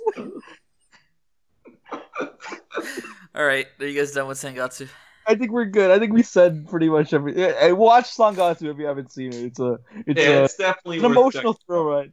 I think in the last quarter it gets better than it was before, which is not to say it was bad, but I think the last quarter is more engaging. I think that it's a pretty meditative show, honestly, and it's a very great journey for him from start to finish. But obviously, like I said, towards the end, it gets more gripping than it was. And seeing him develop through his interactions with all of these other people is a worthwhile experience. Well, speaking of great journeys from start to finish, Matt, tell us about Konosuba 2. So, well, it's the second season to Konosuba, which was the big surprise hit of last winter. I mean, what is there to say? You got more explosions, you got more cute Megami, you got less cute Megami. Yeah, that is like what I wanted to steer the discussion on, is like this season felt more geared towards Darkness and Aqua fans, whereas the first season was very much the Megamine show. Yeah, I mean that's this season fair. the other characters got more time to shine. I mean, just that one moment where she's like practicing her explosion, where she's like mime explosioning with the cat while they're in the dungeon, and then the cat's just like, yeah, like that's like legitimately one of my favorite parts of the show. But what was the cat's name, Matt? I completely forget. What's the name of the sword, Collin? It was what's she Chun named? Chun Maru. Yeah, and then she named Cosmo's dick Excalibur, I think.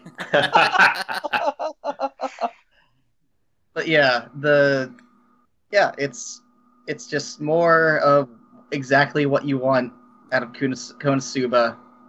You got ridiculous battles. You got Aqua being stupid. Oh my god, I loved the last few episodes when they went to the town that was just insane. It was basically just a town of insane religious people. Yeah, it's funny that you mentioned this, because I didn't know I wanted this from Konosuba. Some of the stuff that I got from this season, but boy did I want it. They had like a 4-episode arc, basically taking up the last chunk of the show. It's only 10 episodes. Yeah. So I was thinking, man, if the premise doesn't work, then I'm shit out of luck for the next 4 weeks or so. But thankfully it did, because it's typically such a fast-paced show going episode to episode. It's episodic, right? Yeah. So I didn't expect them to just completely nail a longer story like this. And additionally, I didn't really ask for more darkness. I think only Steve would contest that Darkness may have been the weakest link in season 1. She has been the secret best girl of the show the entire time. Oh, that's the other thing. The episodes with her when she goes back home and she's like all dressed up and she has to act, and she's like trying to make that guy like dislike her or something, and and she just keeps getting turned on by Kazuma. Yeah, Darkness was Kino the whole time, and we just didn't know. They just didn't use her enough in the first season. No, yeah, it wasn't, because her shtick it kind of ended the same way every time, right? In the first season. Whereas in this season, she gets 2 episodes in a row, basically. We get 2 Darkness episodes in a row. And the first one just brings it to its logical conclusion, going full speed until it just rams into a tree in a fiery explosion.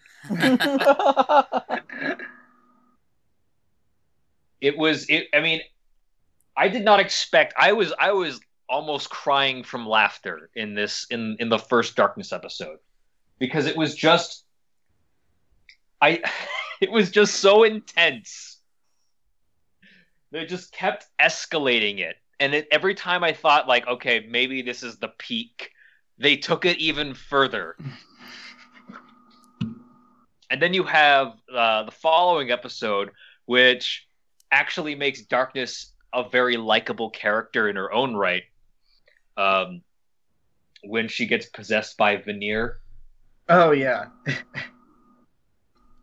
The characters in general, just kind of seeing how their relationships kind of get pushed forward just a little bit more in this season is very nice. Like how every character plays off of each other in this show is just perfect, especially with how great the voice actors are doing.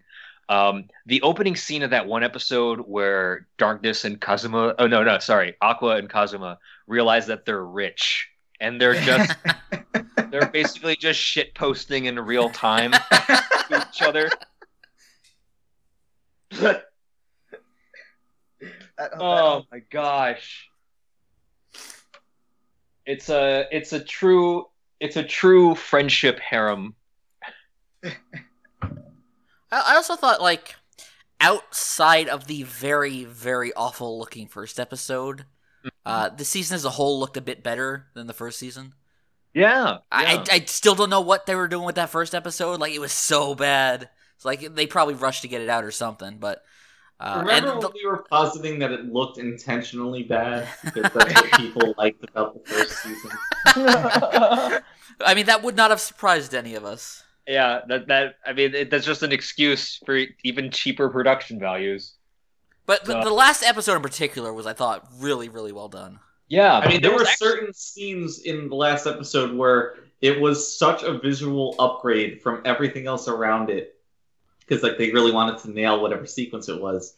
Like I think when Aqua does like some kind of magical punch to whatever they're fighting at the time. I watched this several weeks ago. I don't the remember. slime man. Yeah, that looks most powerful slime. Infinitely better than anything this show has ever produced before in its life. That it's actually jarring. The episode where Kazuma and Aqua were in like the crypt together. Mm-hmm. I'm pretty sure Aqua was on model the entire episode, and I was wowed by that. Can we get a nice foreigner wow from Collin? Wow. Thank you. Yeah. Oh man. So is this truly Studio Dean's masterpiece? I am Truly. begging for a season 3. This is probably definitely one of Studio Dean's best work. Yeah, I was a little disappointed when we first found out it was going to be 10 episodes again, but if they do these 10 episode chunks every year, I think that's a decent way to do it. Mm-hmm. Yeah, that's fine. Although I don't know how much material they have left to actually adapt. But you know what that means? Anime original, baby. Look, but they could probably do a good job of that, though. They might be able to. It is better end with all of them dying. We better get a comfy folk ED every season. Oh my gosh. Or I'm gonna lose it. I'm gonna fucking lose it.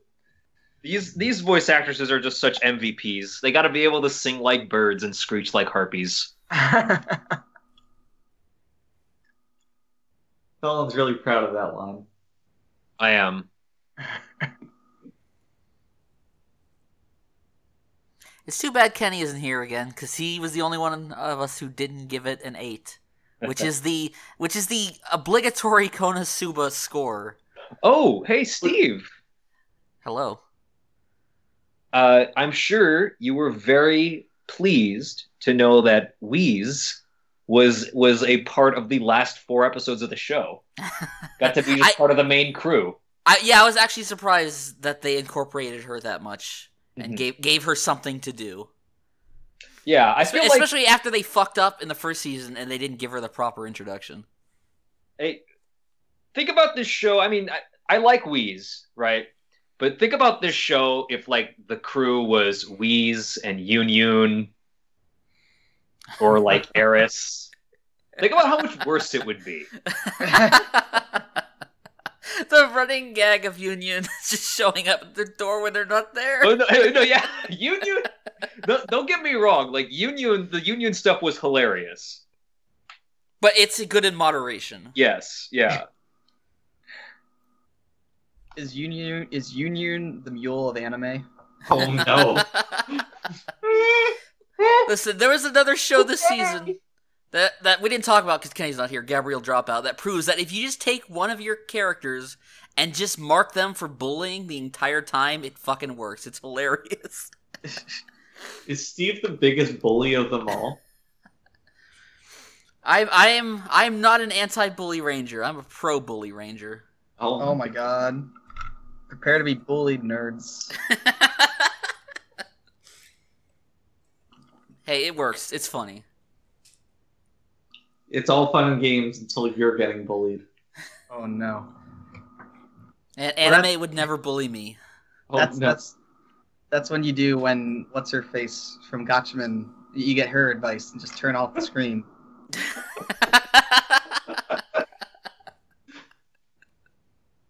What, Hajime? Is that her name? Hajime? Yeah. Okay. She is Hajime. Frank? Sorry. Frank, any thoughts on Konosuba, Frank? No, you guys pretty much said everything that needs to be said. I think I liked it just as much as I liked the first season. I mean, I think that a season 3, if we get one, maybe we can wait a little bit for it.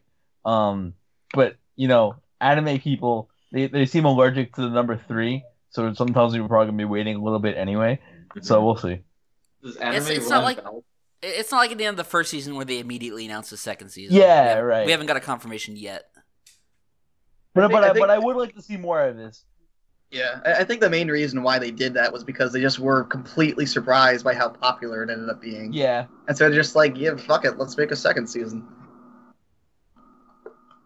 So was there anything missing from this besides just more Megumin? Did this season have any rainbow vomit? I think it did. I think it did, actually. Yeah. Then it had everything. I can't recall the specific incident, but I do recall it happening.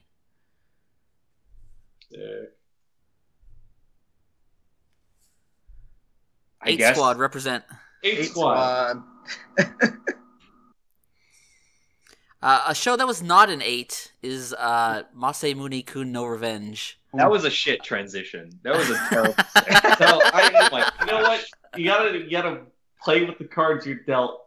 And Steve had 3 seconds of silence to play with, so it's the best I can come up with. I applaud him. I will say, Masamune-kun no Revenge. The title is very literal. There's no revenge in this show, and that was one of the biggest disappointments about it. That is not literal at all. Shut up. So, yeah, Frank was the only other person here who finished it. Yeah, I watched most of it. You did, but you didn't get to the biggest problem with the show, is that it has a very fucking non-ending. It does the thing where it leaves off at a point where they can clearly transition into a second season, except from my understanding, the manga's almost over and they wouldn't have enough material for another season anyways. So you get to this last episode. By the way, the last episode, half of it was dedicated to just them doing karaoke. That's your last episode. Yeah. Are you serious? Yeah, he's right. They don't resolve the current arc with the fake Masamune. That's completely left hanging. Oh, is that what that scene in the OP where he's like staring at that fat kid? Yes. Yeah. So I guess you didn't get there, but there's a subplot they introduce after the middle arc where there's this fat kid who shows up and he claims to be the real Masamune, and then becomes a love triangle thing. And so there's a lot of issues with that. And the biggest problem I found with this show, in addition to it just not having an ending, was that it kind of ruins the original motivation of the show, of Masamune getting his revenge. Because you find out that in the past, the falling out between him and Aki was actually a misunderstanding.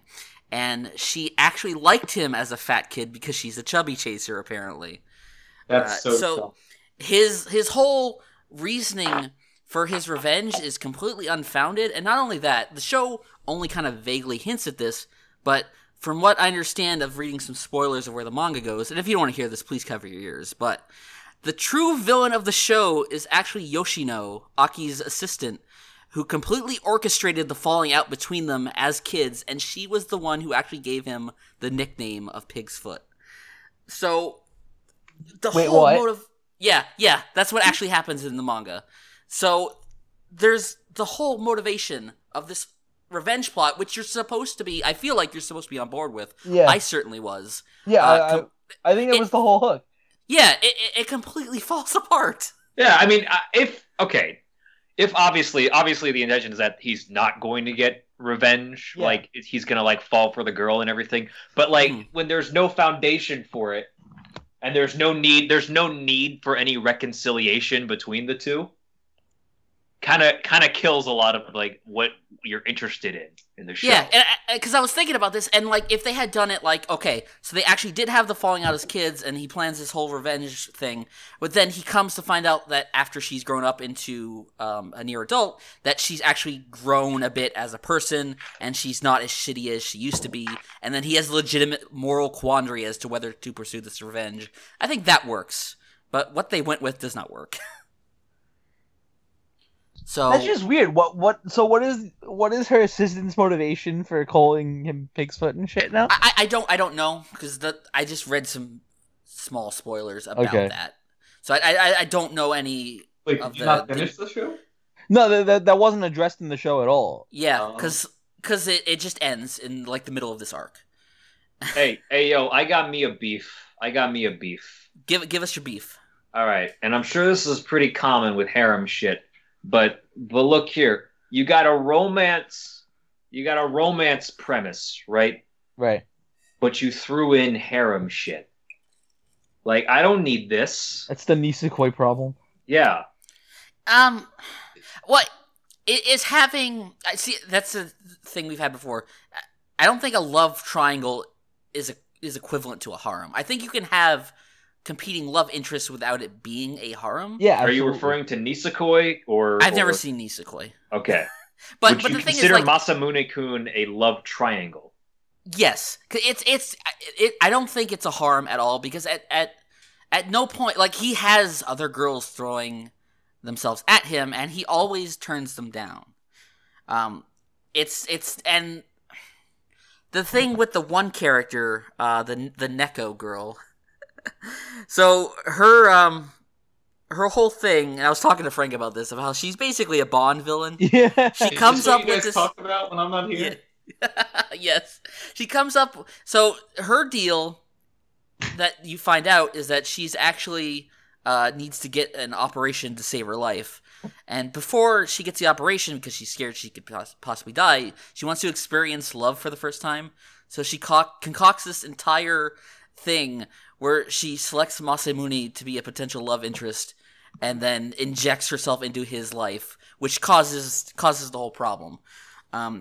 Which I thought was a really kind of dumb explanation for the whole thing. Funk, you know how Marika in Nisekoi was also like in danger of like dying with her operation, and oh my god, does this happen in Nisekoi? Yeah, literally the same fucking thing. Only the difference is that the character in Nisekoi was a childhood friend.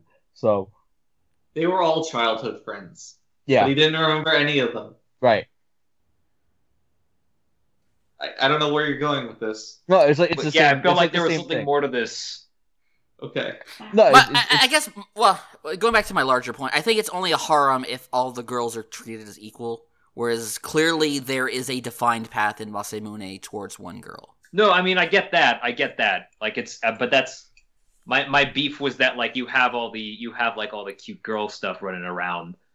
All the girls kind of after his D. I mean, you look at the ED where it kind of shows 4 girls in the same amount of they kind of want that harem appeal, but like harem. I'm just gonna say harem. F you guys in your harem crap. Harem. It has that harem appeal, but at the same time, it's like when you watch the show, I feel like I'm being lied to. In other words, they're pandering to that crowd without actually being that kind of show. So I get what you mean. In a better romance anime, that stuff would be eschewed, and maybe you would have one other love interest to complete the triangle. I think that's fine. The premise of this show is so good. Yeah, and that was the disappointing thing. Because I recommended this show on the mid-season podcast, and I might have to rescind that recommendation. Yeah, I mean, I don't know why they didn't think of giving it like an actual conclusion. Yeah, because if I don't know if they would have to do anime original material much earlier to build up to that. Yeah, I mean, sell the second season if the first season concludes it. Yeah, but that's the problem. They, Like, they don't have enough material for a second season. So then they would either have to do like OVAs or a movie to conclude this, but I don't know if it's even popular enough to justify that. So I mean, it was doing. I thought that I saw a lot of people on board with it when it was airing. Like, it was certainly popular at the beginning. I Like Colin said, I it thought has it was a really one good of the premise. more popular shows that was airing this season. Yeah, but yeah, this is like for the most part. I think when anime chooses not to do original material, I think that's the right choice, even if you're left with an ending that feels incomplete. Mhm. So I'd rather have that than make up something. But there are situations where you need some kind of conclusion because you've been building up to something. Yeah, I don't And know this- about that because, like, I mean, I know you. Wait, did you? What? Excuse me. Did you finish Kekai Sensen or? No. Because Cool. Kekai Sensen has a ton of like anime original content in it, to the point where the ending of that first season is anime original because it But revolves that's- around two characters that are anime original. And That's different because that show felt more episodic than story driven. I mean, there is an overarching plot happening. Like, I get it that, is but mostly episodic, but there is like an actual plot happening like here. But but that this plot is, series for the has a most part- very specific goal it wants to get to. So if you Right. don't get to that goal by the conclusion of the show, and you're not going to do another season, then it just feels empty. Yeah, that makes sense. Either way, like I don't think it's a terrible show, No, but I mean, it I gave could. it a 6. Yeah, it was built on such a strong foundation that it could have been much better. Who was And that? and should Who have was been that much better. foreigner just now? What accent did you just put on? Nothing intentional. You tell me. You're the accent guy. Well, okay. You seem to mix up something weird dentally as you were speaking, and I think our next show is no stranger to dental mix-ups. Oh Wow, what a boy! guy. God. What a guy. That is a class A segue. Beast plus. Show them, kids. Matt, what the fuck is Dragon Dentist? So Dragon Dentist is a 2-episode. I mean, Mal labels it as a special. I guess you could kind of consider it an OVA, kind of, but it is a full length. Each episode is 46 minutes long. That's adapted from an 8-minute short from this Animator Expo. That's like a whole bunch of Trigger and Kara shows. Yeah. Kara If Is you- that where the meme girl came from? Yes. Yes, If me girl. If you haven't watched those shorts, there are a lot of really good ones in there if you have the time to like And- sit through them. And yeah, so when I first saw Dragon Dentist, I it's Dragon Dentist.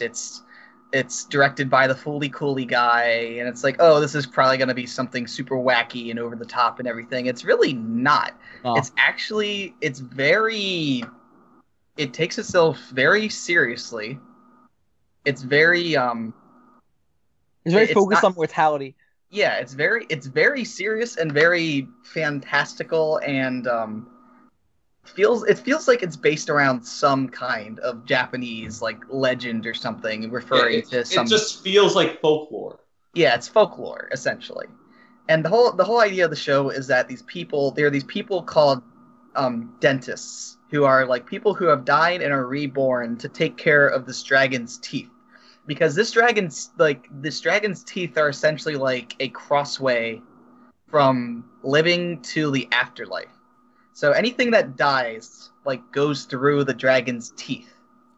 And so in order to keep the dragon's teeth healthy and to allow these people to cross, I guess they have to keep watch on the teeth and get rid of any of these evil spirits things that are cavities essentially. Well, Now, at actually, the same or time, something. so this sounds like something that, as Matt said before, is very fantastical, right?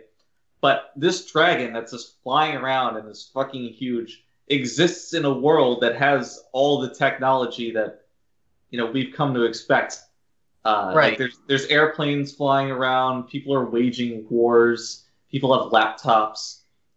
It's so what's the word I'm looking for here? It's- anachronistic. Yeah, no, that's good. it just seems so out of place. But it still is congruent in how they tell the story. Like, a lot of it focuses on a war that's being waged that, given the look of soldiers and equipment and stuff, is like kind of World War II-esque, but it's not a direct parallel to that.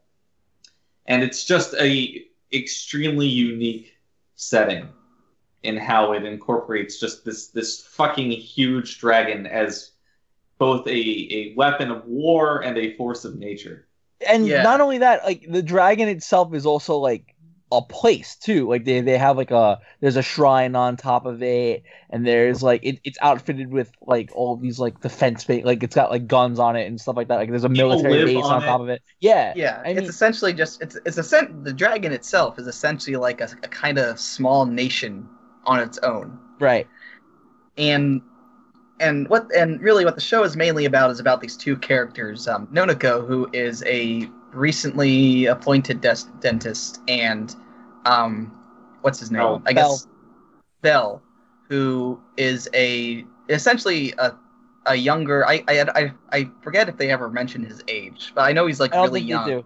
But yeah, he's a very young soldier who ends up getting killed, and so because of that, he ends up passing through the teeth and becomes becomes one of the dragon dentists, and there's just a whole lot of like a large portion of the first episode is just kind of lore, like just kind of them talking about this dragon and like exactly how these things work, and him like becoming a dentist and learning how to do all the cleaning and everything. Well, one of the most fundamental aspects of being a dragon dentist that they get into is that every dragon dentist, after being reborn, is kind of imbued with the knowledge of when they're going to die again. Right, yeah. They know that when they're going to die. And they had kind of shown an example of this when spoilers, there's a character who ends up dying, and the whole screen just kind of like goes into what do you call that? Like, I guess reverse color, inverted, yeah, like the whole, like all the colors get inverted, and he kind of it does like the freeze frames, and then he just kind of looks at the camera and is like, yep, that's me. Well, I wonder you're wondering how he got in this situation. That's essentially what happens, and then he kind of realizes, oh well, I guess that's it, and they kind of really emphasize that, and that's a big plot point later where the one guy is kind of arguing with Nanako about like, why are you so okay with just like knowing that you're gonna die? And that's kind of a big aspect of the plot later on. Yeah, I think there's this contrast between the dragon dentists who are okay with and they've come to terms with their mortality versus the one other dragon dentist who ends up like, you know, becoming like a mushi. A very goofy looking one. Yeah.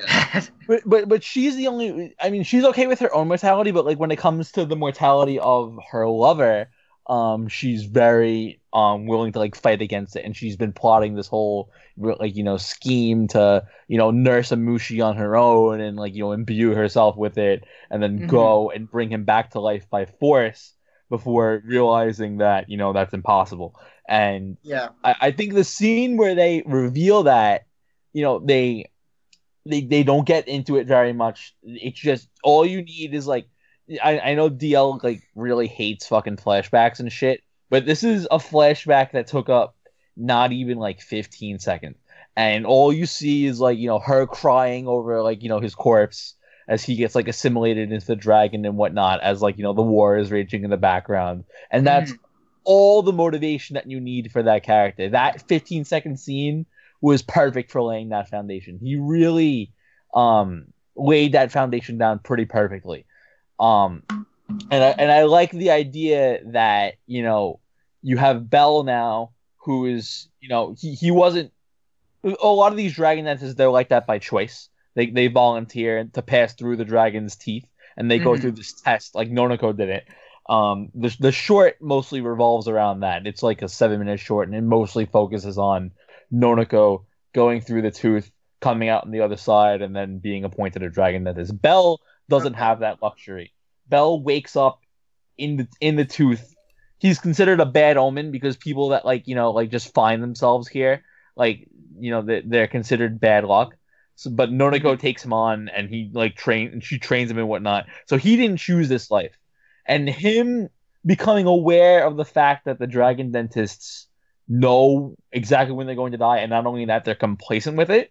That rubs him the wrong way. And when you get to the point where like you see exactly how he died, like betrayed by his own men, like you get it. Like he has a very different mentality with this sort of thing than someone like Nonoko would. But two very different worldviews that clash in a very interesting way. I really like the dynamic between Nonoko and Belle.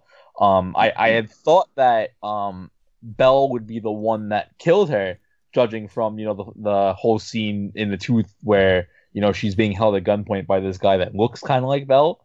But then it turned out that it was another character entirely. So that was So. But I thought it did a lot of really interesting things. The design of the dragon itself, like very CGI heavy on the dragon, and the second episode was like CGI Adventureland. Yeah, what was with those horses and shit, right? Well, I liked as much. Yeah, that was really weird. I remember that, but I liked it. It was the CGI was done in a way that almost kind of reminded. So if you remember, Ajin is a completely CGI rendered show, and it kind of reminded me of a slightly better looking version of that, where it looked good, but it was just very jarring. Where all of a sudden it felt out of place compared to like Nonako's design and everything like that. Like it was way better than any other CGI that you ever see in any other show, but it's like, whoa, what the heck? I guess maybe budget. I don't know if that's cheaper or more expensive. Yeah, I'm not sure, honestly. Maybe they can do more with it as a model. Maybe. I'm not sure. But it does look a little jarring because like the traditional animated stuff looks really good, but then you have like the dragon, and like I think the intention with doing it with the dragon was to make it like pop more, to give it this feeling that it's sort of like ethereal. Like it comes from a world that's different from them, and they don't really understand a lot of the histories about it. And it does help a lot when it looks so weird compared to everything else, and it does look like a very otherworldly thing. Mm-hmm. But at the same time, like it's like I said, it's got like the shrine on it, and like these like like machine guns and shit. So it basically has like a battleship on it. Yeah, it's odd. It's this weird combination of something that's like otherworldly but also man-made, and there's a contrast going on there that I'm not like. I don't really know how to like what to make of it, but it looks odd, but I kind of like it. Like I don't know if I get it. But it's cool. It's very cool. Very cool. And it eats typhoons, apparently. Yeah, which is just perplexing. But you said you may not get it, Frank. I don't think there's anything to get. I feel like you might have been trying to make a statement with it, though. I think the whole series is actually pretty devoid. I mean, whole series is 2 episodes, but the show is pretty devoid of statements. To me, it just feels more of something that's evocative of folk tales, as we were talking about earlier. Yeah. I think it's pretty simple in what it's trying to do, which is not a critique. It's just what you're seeing is what you get. Right. It's just this fantasy tale, and that's all they're trying to do. I really like the mindfuck part where the girl the one girl who turns into the Mushi, kind of goes into the teeth, and then all of a sudden she kind of like she has like a 2001: A Space Odyssey moment. Yeah, and that let me tell you about that fucking makeout session she has. that was some lewd shit, man. You get a lot of tongue. You got a lot of tongue. She gave a lot of tongue to that piece of wood. Let me tell you. What about the part where the Well, I guess it was a picture. Actually, That's a quote. What about the part where the CGI gun was rolling down the steps for like 45 seconds? I like that. Yeah, it was cool. I like the animation on it, but weird, Yeah. you know. It's a very, very, very weird, but very interesting and cool little show. It's essentially just like a movie split into two halves. Yeah. Honestly. But because episode 2 picks up just so naturally after episode 1. It's not like there's. If you were watching this as one thing, and you wanted to split it somewhere, you could easily split it in a different place and have it be just as congruent, just as flowing. I think if you haven't watched it, and this goes to people in this call right now, it's definitely worth watching. I would agree with that. The opportunity cost is so low. It's only 2 episodes. There it is. It's more like 4, given how each one is double the length. But it's so short. It's essentially a 90-minute film. Yeah, it's like a 90-minute film. A nice holdover between fucking Evangelion 3 and 4. But Funk, I still have to finish Seiren. You don't have to finish Seiren. I have to. Gotta see if your fetish gets rattled off. Yes. I did like the. The one part I also did like was just the massive fucking massacre at the end too. Oh yeah, that was with pretty those great. like tendrils. Yeah, the tendrils and just. I like that whole thing too. Like just everybody with killing intent. Yeah. Just getting horribly murdered. That felt very supernatural to me. Like the one thing to me is that, and this is a little bit of a spoiler, so cover your ears and close your eyes. But so Bell is confronting our villain at the end, and like he knows what's up, so he's like, okay, I'm gonna raise this guy's killing intent, and then he'll be dunked on. But Bell does that with the intent to kill the villain. So logically, the tendrils should target him as well. Yeah, I guess you're right? I guess so, this but doesn't detract from the show. It just feels like a little bit of an inconsistency. I guess it doesn't. Maybe it doesn't necessarily. Maybe it's like a loophole in the system. It doesn't count. Yeah, because like he doesn't want to kill him with his own hands, I guess. Yeah, right? He doesn't. I think they established that he never fired his gun before. I think the idea is that he doesn't actually have the will to kill him himself.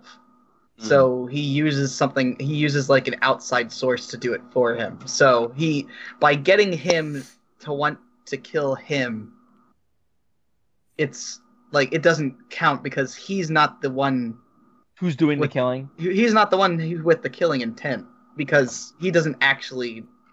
Like the idea is that he really does not want to kill anybody, but he knows he needs to kill him. Right. So I guess that's a bit of a difference there. Is the idea. I buy that. Meanwhile, the guy that eventually kills Nonoko, like you see that soldier there on the battlefield after like the tendrils go away and whatnot. So he managed to survive that. So it gets me wondering about him a little bit. We don't really know much about like what his personality is like, but you don't really need to know. All you know is that he's going to kill her at some point. But at that point he had no killing intent. So now he but at some point between now and when he kills Nonoko, he does. Right, and that the thing is that I don't think that that's very significant, as it's not something we're ever going to know. Right. It's just an interesting point to raise by showing him surviving that encounter with the tendrils. It's right. Like, oh man, I wonder what could happen between now and then, even if it is ultimately meaningless. I was also wondering. They make a very big point to show that the one guy, like the villain that I forget his name, but the guy that Bell confronts on the steps. They make Blanco. Yeah, they make a very big point to show that like he's almost like untouchable, like he rode high in the luck stat. But I was wondering like when it was going on, because they were making such a big point about the fact that he's like he gets through all of these like situations where he's so clearly poised to die, because like death is clearly something that's predetermined by like the dragon dentists and shit like that. I was wondering if, like, maybe he was like a former dragon dentist or something like that. That he's possible because he knows a lot about the dragon. Like when it gets to the wisdom tooth, he knows exactly how it works, what it is. Like he knew to go for it, but that's a little on the speculative side to suggest that he is. Well, because he didn't. If he was, then he would have known that he would have died by the tendrils there, right? I guess, like. Yeah, that's true, but I thought it was something worth thinking about as I was watching it. Right.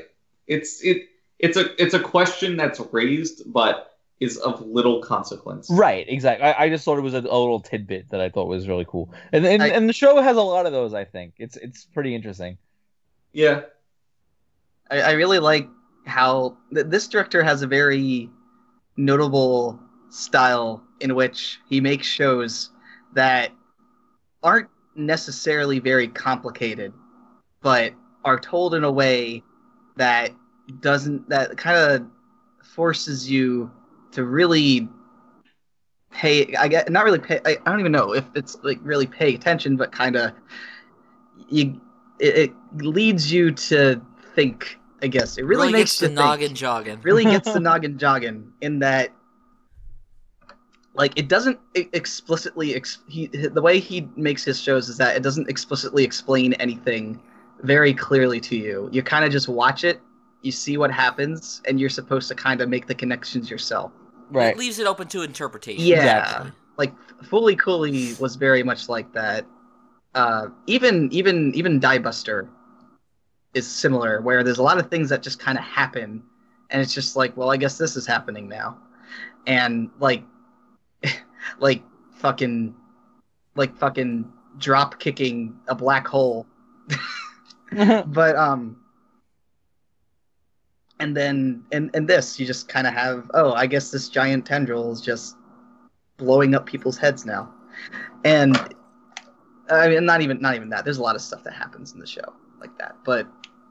Yeah, I just like his style of lots of showing and not a lot of exposition to really explain what the fuck's going on. Mm-hmm. But everything feels intentional. It's a lot. It's a lot of the shows. It might be like, oh, someone just had a crazy idea and they threw this in. But in this, it feels like there's more weight and. It was an active decision to put this in for a reason, even if it's not immediately clear to the audience what it is. Yeah, you can tell this guy is Anno's what is it, like, protege? Disciple. All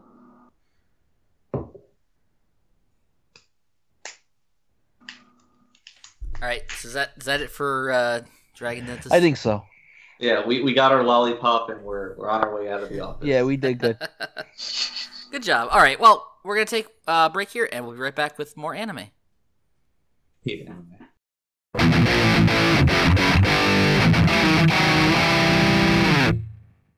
Welcome back once again to the Luckycast. So next up on the docket here, we're going to talk about the only good show Trigger has ever made, Little Witch Academia. Frank. You're so wrong. No, Trigger's great, right? You're so wrong. No. Oh God! Help! Is someone dying? I'm fine. Are you okay? So can we continue with Little Witch Academia? So we can continue with Girl Harry Potter. Yes. No, it's not what it is. That's exactly what it is. Oh, it's better. It's better than that. There's more to it than just this blatant aping of Harry Potter that you guys see. Yeah. Let the record show that Steve has never watched or read Harry Potter. That's false. I was forced to read part of the first book in my creative writing class in 11th grade.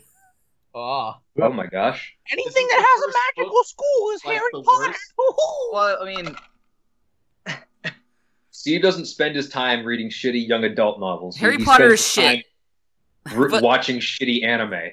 Well, let the record to be clear. Let the record show from my point of view. Harry Potter is shit, but Little Witch Academia is not bad. It's pretty good. It's got very nice characters. Trigger has that specific kind of flair that it's got going on that it's known for, and it really adds a touch of magic into every episode. No pun intended. First of all, that pun was incredibly intense. It was not. Second of all, I don't think Trigger's flair really comes into play much here. I think it does. I think the show looks pretty pedestrian, regardless of its actual quality. I mean, if you watch like the episode 3, and you watch that, the whole broom race, I really think that it's pretty trademark Trigger going on here. I mean, the character design is, but they're also, it does feel a little bit conservative in what they're doing here. Probably because it's a 25 episode show. That makes sense. They're not going all out every episode here. They're not really doing the kill thing that much. I'll tell you that. For better or for worse. Thank God they're not doing the kill thing. I don't know. I like kill, but I'm not even sure what the kill thing. Hey, don't worry, Frank. I like kill. Thank you, I appreciate it. But I like this. I like the story that they're going for here. The additional lore that we have from the base material, which is the 2 OVAs. What is this? What is he sorry? What did he mean by this? I think that the whole subplot that magic is starting to go out of fashion and the school is losing money, and that's why they're adding in people that can't use magic like ACCA. I like that whole idea. And was this plot point present in the OVAs? It wasn't at all. No. Yeah. And what plot point? The fact that the school is losing money, and that's why. Oh. Yeah, that magic, despite the fact that it can do anything, is going out of style. Well, because it's not that it's going out of style. It's literally getting less powerful and abundant. Right. Like they mentioned how they used to be able to do magic away from a sorcerer's stone, and now they cannot. Yeah, but it's also clear that the society in the show does not view magic the same as it used to. Yeah, they're two different things that play in similar spaces. I mean, clearly, I think there's a part of that the government has to do with it. You have Andrew's father who has this big political presence, and he's very anti-magic. Yeah, and all that kind of stuff behind the scenes that they haven't really delved into a lot. I find that stuff really interesting, and I wish there was more of it in this first core. I'm sure they're going to get to it more here because it seems like starting with episode 13, they're starting to go in a more plot-focused direction. Which I think is good for the show. The words and everything, and that not to say that there wasn't plot in these first 13 episodes, but it was a very episodic, and when you have an episodic show, the quality of those episodes varying can hurt the show. I don't think it's been very consistent across the board. When it's good, it's pretty damn good. But there's also been a lot of stinkers in the first half of the show. You guys keep talking about these stinkers. Like you guys keep talking about the episode where they bring back Mr. Bones' Wild Ride. That was the worst thing I've ever seen in my life. It was boring. I really think you're exaggerating it here. I don't really get. Wait. Okay, wait. What did Mr. Bones do wrong exactly? The whole episode. So, Mr. Bones, the character, was completely unengaging and, more importantly, unfunny. Like, I'm not looking for high art here with Girl Harry Potter, but I at least want to be entertained.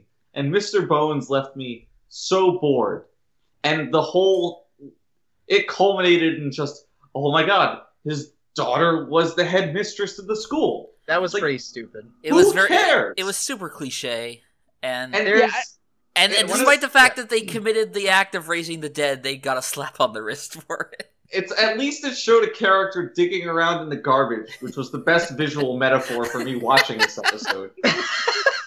Not to mention the point I brought up before of how the bottom of the barrel for magic shows are love potion episodes. That was another bad one. No, That's not a binary checkbox thing. It is for me.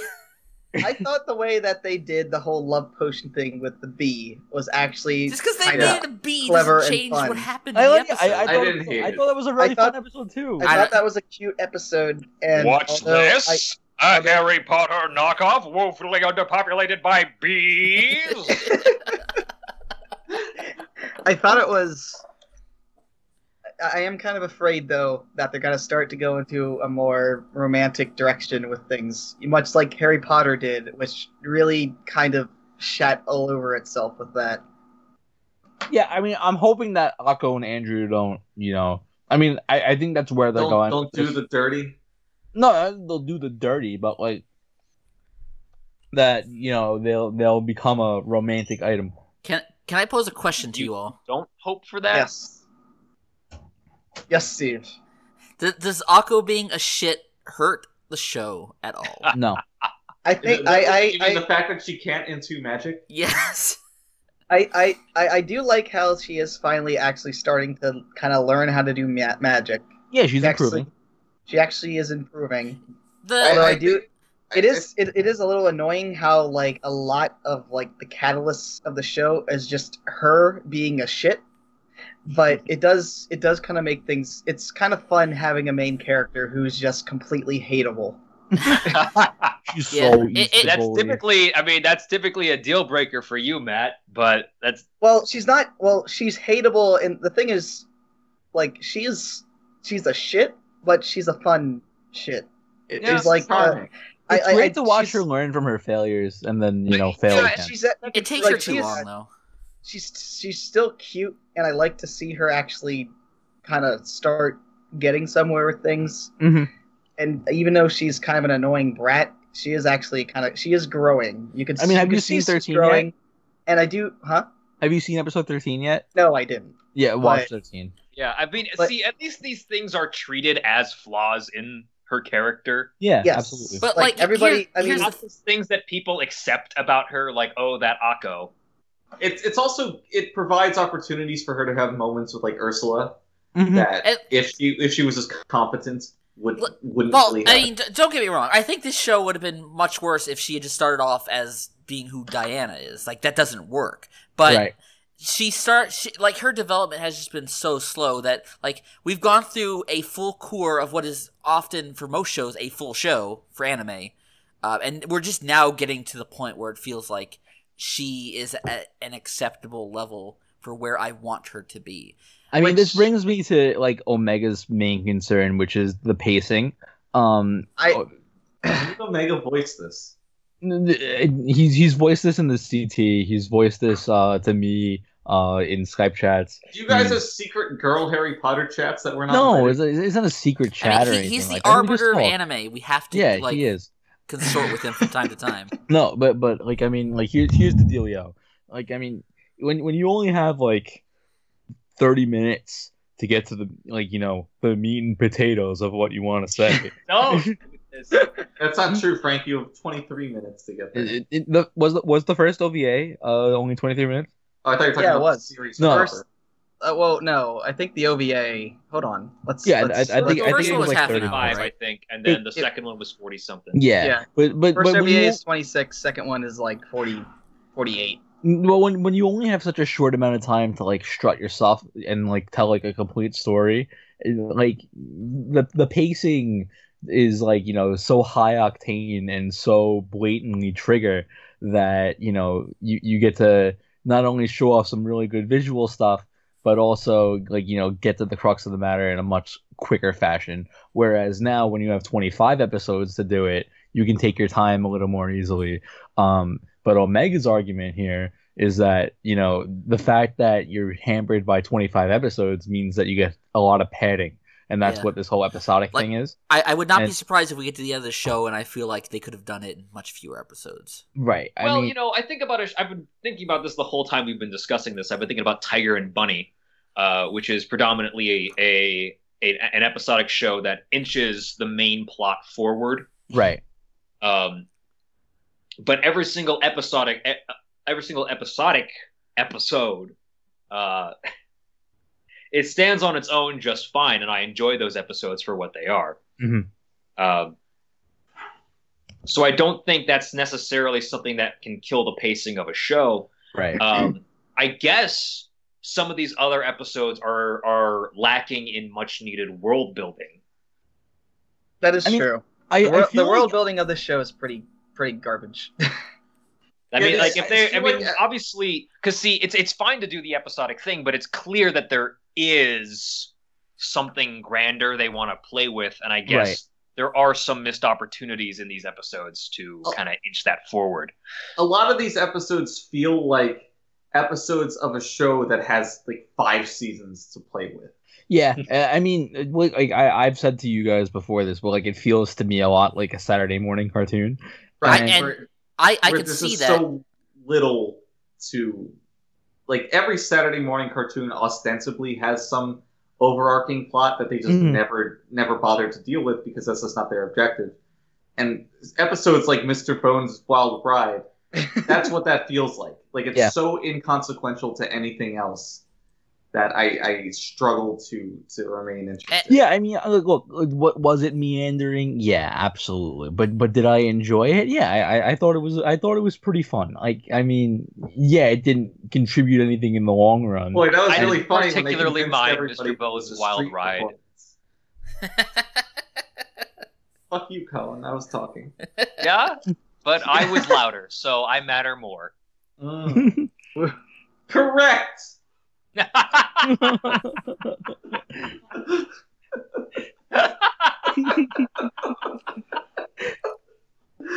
Steve will never understand that joy. Is that fucking SpongeBob? Yeah. Yes.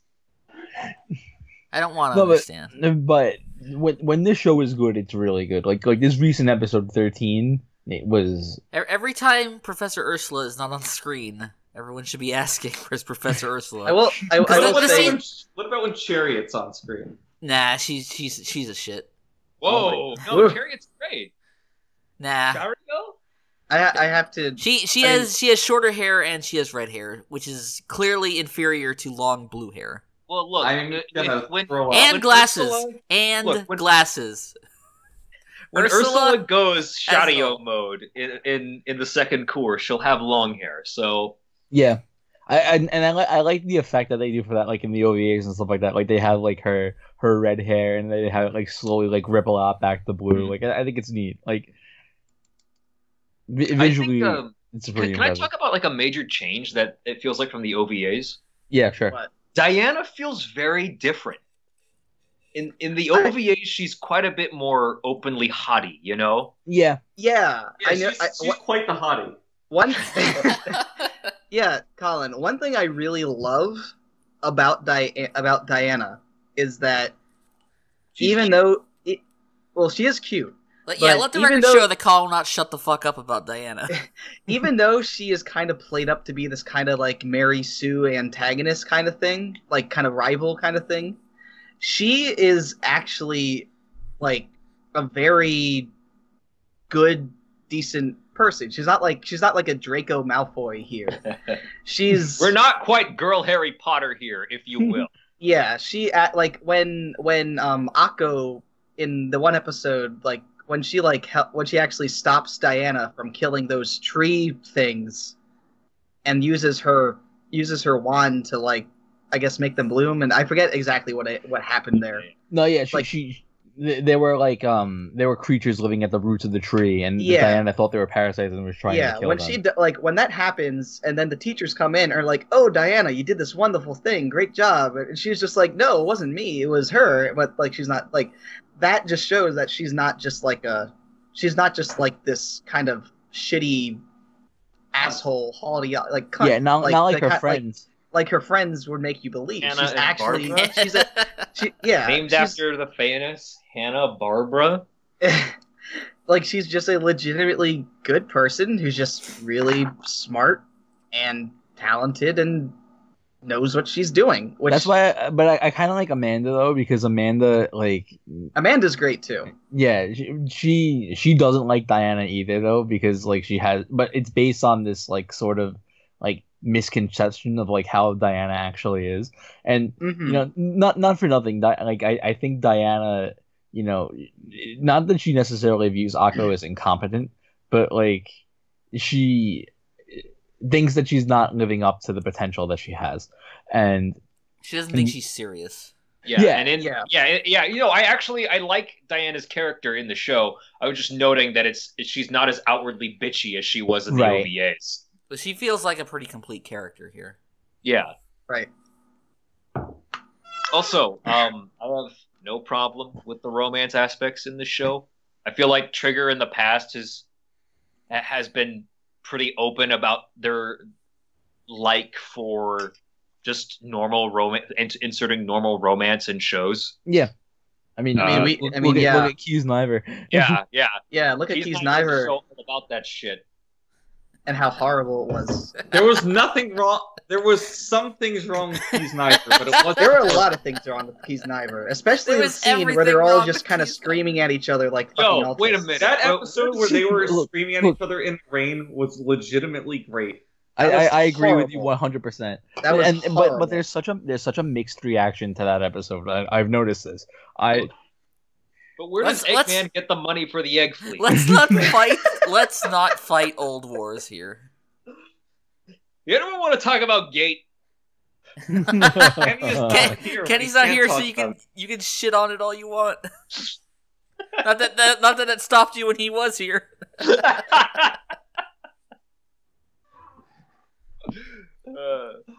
Collin never has to watch another episode of Gate ever again. Thank God. So yeah, I have no issue with that. Let's see. Is there anything else? Oh yeah, there was one last thing that I kind of like about the show. This is gonna be a somebody turns to the screen moment. No, it's not. It's not. This is not Andrew turns directly to the screen and talks about the disparity in which crime. No, but it's forgive me for sounding a bit too mom and pop here. Okay. But I do think Little Witch Academia it seems like a show that really anyone of any age could watch and enjoy. Right. And I kind of like that aspect of it. Just wanted to note. Well, I disagree in the sense that I don't think it's dadcore. It's not quite dadcore, but it's like if you were a dad and you had a kid, right? Yes, that's fair. I mean that's what I was trying. Like, I mean, it feels like a Saturday morning cartoon. You know, It's a rather wholesome show all around. Yeah. I don't think there's been anything lewd so far. No, There's not at all. really. The show is Other than a lot of very, mushrooms. very surprisingly devoid of dumb anime bullshit. Yeah. It just doesn't feel Japanese. Instead, it has dumb Westerner bullshit. Right. Like the episode where they turn to fish. That's honestly probably one of the weaker episodes. If you just take this show and scribble over the title card and write Winx Club, I think you could fool a lot of people. Jesus Christ. I'm not a huge fan of trigger shows, but I do like when we discuss them. They tend to be a good time. I like I mean, like, What if the you want to heck? talk about episodes, I like I'm sorry, I'm a little The drunk. alcohol's kicking in. Yeah. That time of night. Oh man, no, but if you want to talk about episodes that don't really like contribute much to the overall plot, but I still really like them, like the one where they go into town for the Twilight Oh my convention. god. I like that. I actually did like that. I like that episode a lot. I thought it was I like the Twilight one and I like the Susie one. yeah. The Susie I- one is the best episode of the show. Oh, you mean the one where they go into her dream? Yes. That was pretty great. Yeah, I love that. I think Imaishi directed that episode, so That sounds about right. good stuff. I'm really looking forward to seeing where it goes, especially since 13 was a really good episode, and I think it's a really good sign of things to come. I'm very optimistic. We'll look forward to telling you you're wrong in the spring podcast. Oh my god, I wish I can read right now. I really do. Like the read that is building up inside my soul is oh my fucking god. Well, I'm you'll gonna have fucking. that re-festering for another couple months. I guess I will. Is that the next Disturbed song? The rebuild up inside. Savory. That's Evanescence. You fucking. That's Evanescence, not Disturbed. You know what? I might as well just fucking drop out of the podcast right now. No! You know what? Disturbed. Please continue Disturbed making a is fool of ooh-wah. yourself. Yeah, yeah. And we don't even like Frank. No, you know what? You're absolutely right. Nobody likes me. Yeah. Hey, Frank, What? do you remember the time you said that you liked it in a very slurred and drunken? That was like 3 minutes ago. But do you remember? Not really. Well, Frank, you keep doing shots while Funk talks about Youjo Senki. Yeah, you got it. Oh boy. So if long-time, short-time listeners and podcast members will recall that I talked about this show on the mid-season podcast, I believe. Yeah, you recommended it. All right, Yeah. thank God. I was like 90% on that one, but we got out of there alive. Well, because you had like 3 shows you wanted to recommend, and you weren't sure which one. You just picked that one at the last minute. Yeah, it was like Youjo Senki, ACCA, and something else. Scum's Dude. Wish. Yes, that perfect. Right? Yeah, because like, you wanted to I cuck cucked Frank. Yes. Oh my God, what a beautiful time. Anyway, Youjo Senki, since the mid-season, since I already got into the summary there, still a pretty good show. I think the third quarter was a little lacking. It got Profits were down. profits were down. It was just a little boring. It didn't offer much. It was more just like military battles rather than like crazed lolly monster that we all came to enjoy from the first half. You could take out the fact that she's a lolly completely out of the show, and it wouldn't really matter. Did you finish it, Matt? I know you started it. I did. Okay, great. So someone else here has seen it. So I think in the first half, there's like some humor and some attention just drawn to the juxtaposition of her being a lolly and obviously the grim situation that the war was in. And then they kind of abandon that in the third quarter.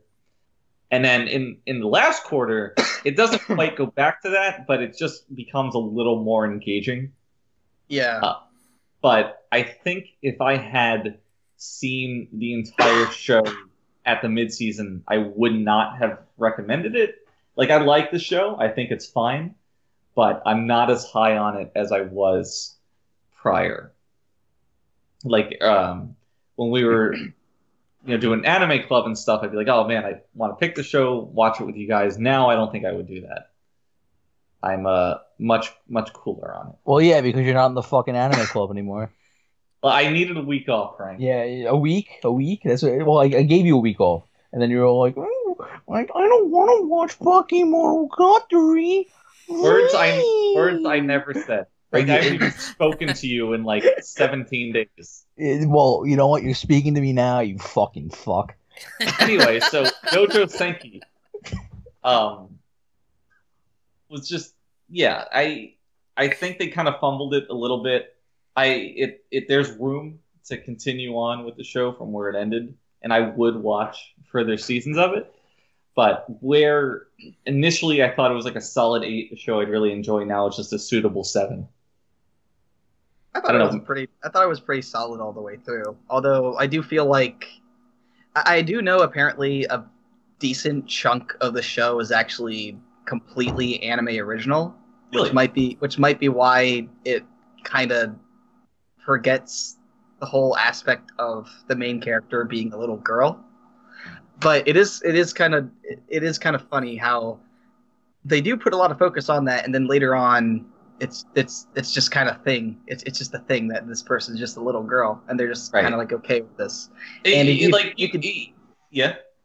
I was just gonna. I already said it, but you could really just take out that whole entire aspect, and it wouldn't really matter all that much for quite a few episodes. Right, and like I understand that you can't keep going back to that well without it running dry after a bit, but you're just gonna have a pretty generic show once you kind of abandon that. Yeah, I do. The war tactics and battles aren't so unique that they can really carry you through the rest of the series. I did like the whole idea of the guy, or I guess I don't know. It's difficult to really how exactly. So this is a weird situation where we have a person who is reincarnated as a girl, and I'm not sure if I should say guy or girl now. This is a very strange thing. Well, they did live like what 10, 12 years as a little girl. So I guess so. So I guess I'm not dead naming here or anything.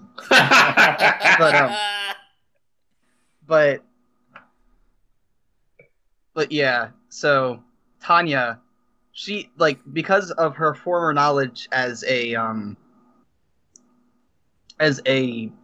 modern day businessman. Like some kind of managerial position. Yeah, like he has a lot of historical knowledge about Japan and about wars and stuff. So he kind of uses those wits, that knowledge of the past, of history, just obviously just from the fact that he's learned this stuff in school and everything. He's obviously a very learned person, being that he's in such a high position as he is. It's not unexpected that he would be very smart. Like, he uses this knowledge to really give them these war maneuvers and things that were used in actual wars. Particularly ones used by, Germany.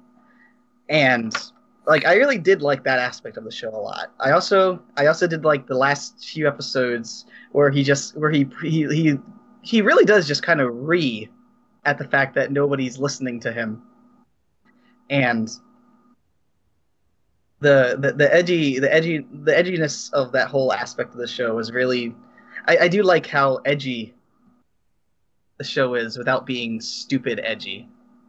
Yeah. What is this? What's old Joe? Oh, what's old Joe Senki, Collin?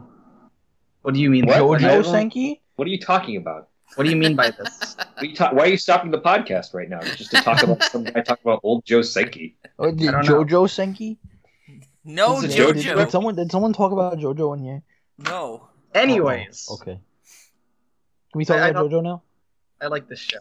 No JoJo. Oh, not everything is a JoJo reference. I like the part where she's just like, "Yeah, fuck God, fuck God, Morty." Yeah, that was a weird kind of aspect of the show, like her relationship with Sonzai X God, as it were. I loved the whole thing with her complete hatred of him and him just basically fucking with her.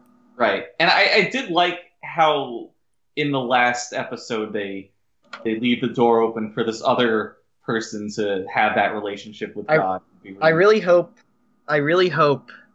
Well, I do like the whole idea of there being like another little girl going into the war, being like her like arch enemy. Only she's on the side of God, and this guy obviously is against God. So we got like this whole like chaotic evil, lawful good thing going on here. Right. Well, I guess I'm not even sure if this God would really be lawful good. It's more like lawful evil almost. I'm not sure how that all works. But you got this whole God versus anti-God, man, I guess, thing going on, and I really hope this gets a second season just so we have like this lolly war thing going on. Oh, lolly war, fantastic. I think that would be amazing. I think this show is at its best when it's at its stupidest. Yes. When it's just LOL lolly fighting wars, without any kind of subtext or cleverness to it. Just whenever she's just going ham, shooting a bunch of people in the face and just making crazy frog faces. It's great. Yeah. Like when they are about to bomb that munitions factory, and she gets on the mic and starts doing this fake warning as like a legitimate little girl playing a prank, and then they just legitimately bomb the shit out of the factory and kill all those people. That was great. Yeah, that stuff I love, absolutely loved. Once you're able to, as you said, substitute any soldier in her position, the show just gets a lot less interesting. Yeah, that's probably the biggest issue of the show. But man, that first half of it, loved it. Loved the last fourth of it rather. But just those 3 episodes in the middle, I could take or leave. I also just really love that speech she does at the very last episode with that guy having coffee. It's just the right amount of edge. The edge. If you don't want edge, this isn't the show for you. Yeah, this isn't you bad want the edge. This is like the perfect dosage of edge where it's not stupid edgy like Shadow the Hedgehog edgy, and it's not too light on the edge. It's just the right amount to be stupid but fun. It's marvelous. So there's an enemy soldier who has a daughter about the main character's age, and he's like bidding her farewell as she goes off to live in a safer part of the country, and he's gonna go fight in the war. And she's like, "Oh, Daddy, I got you this gift," and it's like some rifle that has his name engraved on it. Yeah. So later on, he gets in a fight with our main character because they're on opposite sides of the war, and our main character, comes out ahead, steals the rifle that he got from his daughter, who's of the same age as her, and then later on kills him with it. And it's just perfectly edge. That's all I ever wanted.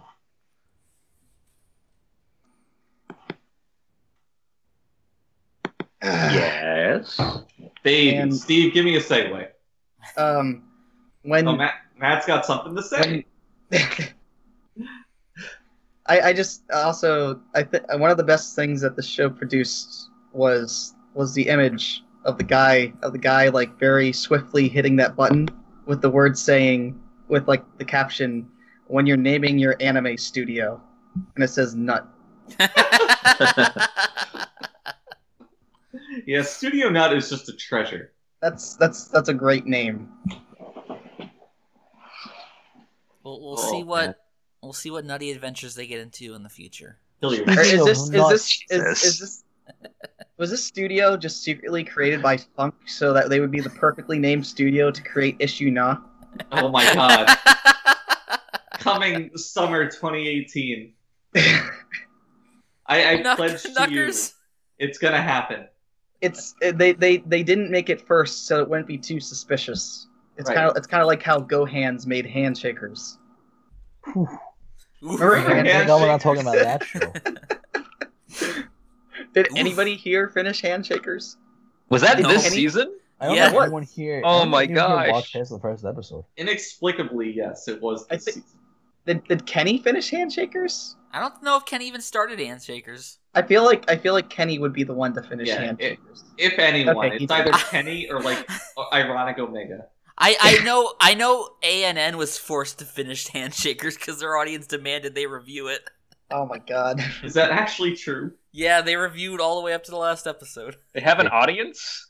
Now the real question is, was it one person or did they just swap off episodes? I imagine it was one person. Ooh. Kenny didn't even watch it. He didn't even give it a shot. So the thing is, this year I was like, I'm going to watch more bad shows so that I'll have stuff to talk about on the podcast. Fucking great resolution.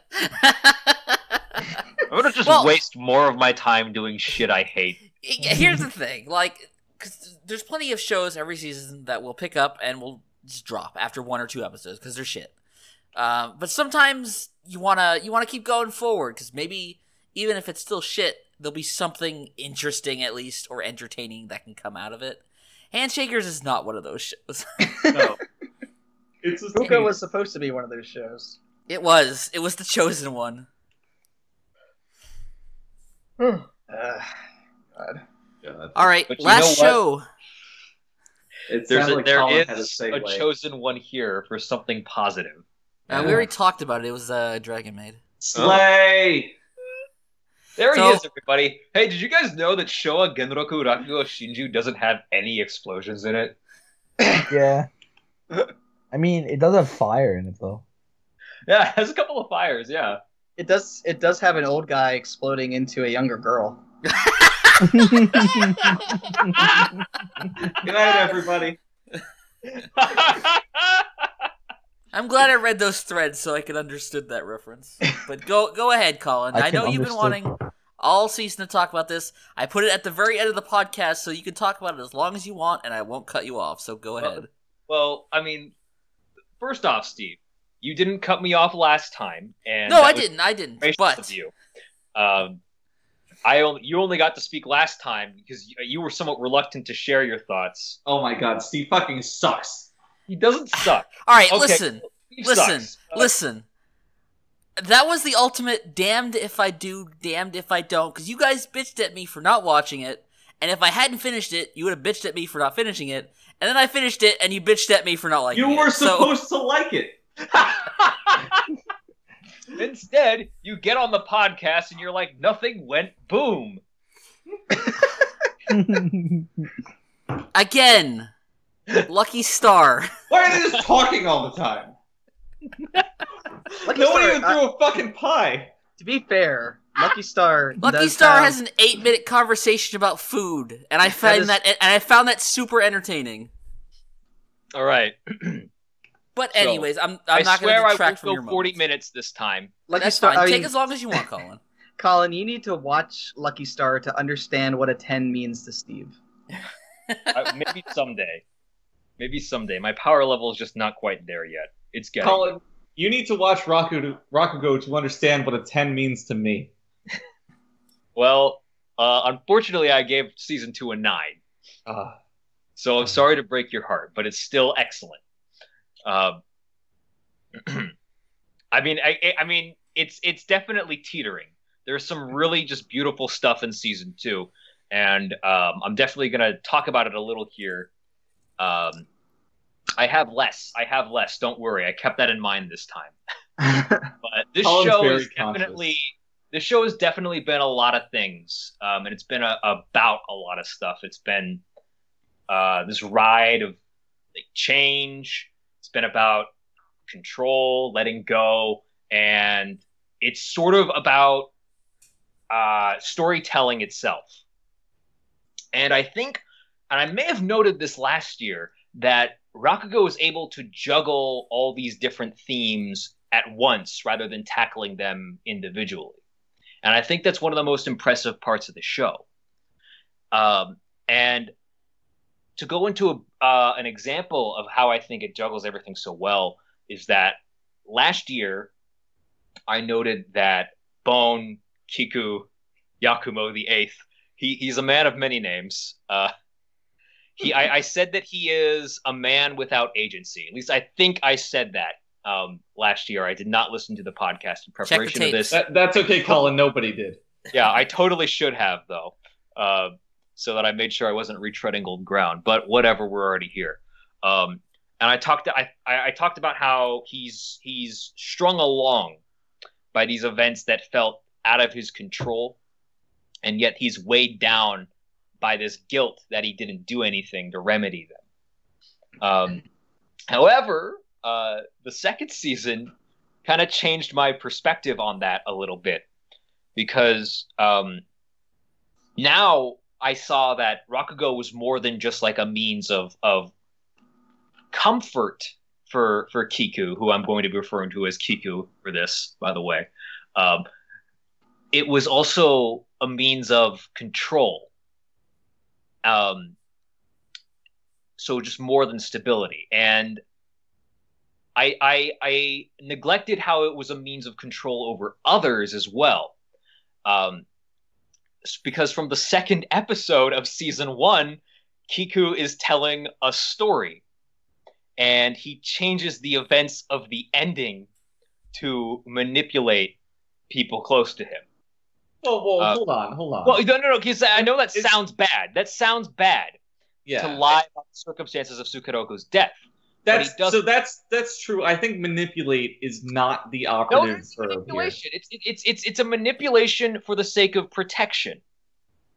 I don't know. I take umbrage with the word manipulate. Sorry, because it casts the motives in such a dark light, which is an oxymoron. But I guess so. If you consider a certain aspect of the relationship. But that's not my intention. So sorry. There's no malice in what he's doing. At least I feel there's no there's malice. absolutely not. No. Because the circumstances of Sukeroku's death were lied about. It wasn't nearly as well. It was dramatic. Well, it was traumatic. It was less dramatic. There's no eloquent parting words. There's no friend who's holding you and you begging, and the other one says, "Hey, let me go." It just happens so fast that no one could really even make heads or tails of the situation by the time it was over. It was like 2 seconds and it was over and done with, and they couldn't do anything about it. Which is how these things happen. Yes, yeah. And that's this immense guilt about shit that you can't change and weighs on all of them. And it's not uncommon for an older generation to withhold or fudge that kind of information to sort of exonerate the next generation of that guilt, because they don't need to carry that with them. Right. And this is the most literal interpretation. Yeah. The truth of what happened, that obviously Konatsu was partially responsible for her parents' deaths because she pushed her mom off a fucking balcony. That's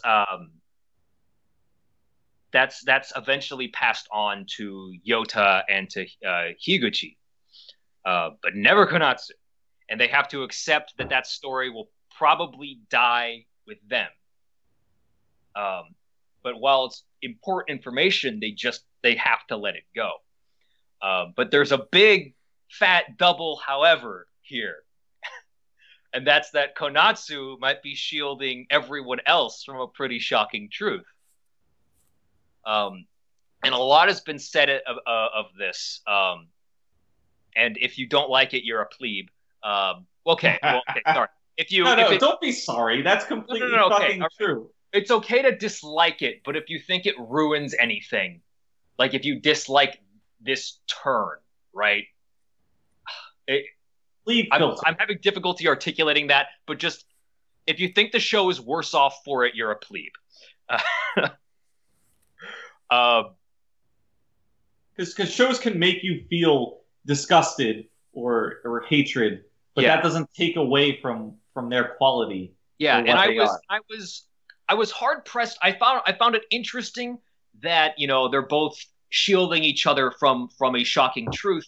But I was hard pressed to pick apart whether or not this was just poetry, right? If there was anything more. Thankfully, another man whose name I will never know, just a random guy, Anon, in a thread. He pointed this out to me, that this thematically makes Yota and Konatsu equal in their power or their control over the story of what's being told. And that they both know something that the other doesn't, or... yeah, well, yes. It's both of them have control over a narrative. And how that's reflective of the Rakugo world, in that now the two of them are equals because she can now perform Rakugo. So just like that, we have the change, control, letting go, and storytelling, all wrapped up in a nice, neat bow. And it's beautiful and it's wonderful. And it just speaks volumes about just how well written Rakugo was. I really do want to touch on the subject that Kiku might be the father of Konatsu's child. So if I rewatch the series with this in mind, I mean, some interactions might blow my mind, but like I brought this up to Funk at the end of season 1, Kiku is at Sukeroku's grave and he's just completely crestfallen, just broken, and this would have happened immediately after he would have found out Konatsu was pregnant, and I think that changes the context of that scene immensely. But there's something I kind of have to keep in mind here, and that it's Higuchi who is the one who kind of puts this theory forward.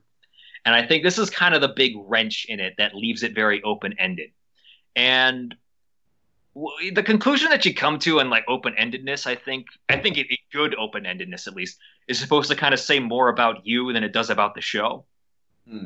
But I think people are kind of taking this at face value, where I think the point is that the fact that it's Higuchi saying this is supposed to cast doubt onto that, because he's this guy who wants to tell these new exciting stories in the Rakugo world, and he kind of has an outsider's perspective on the whole Yakumo tale.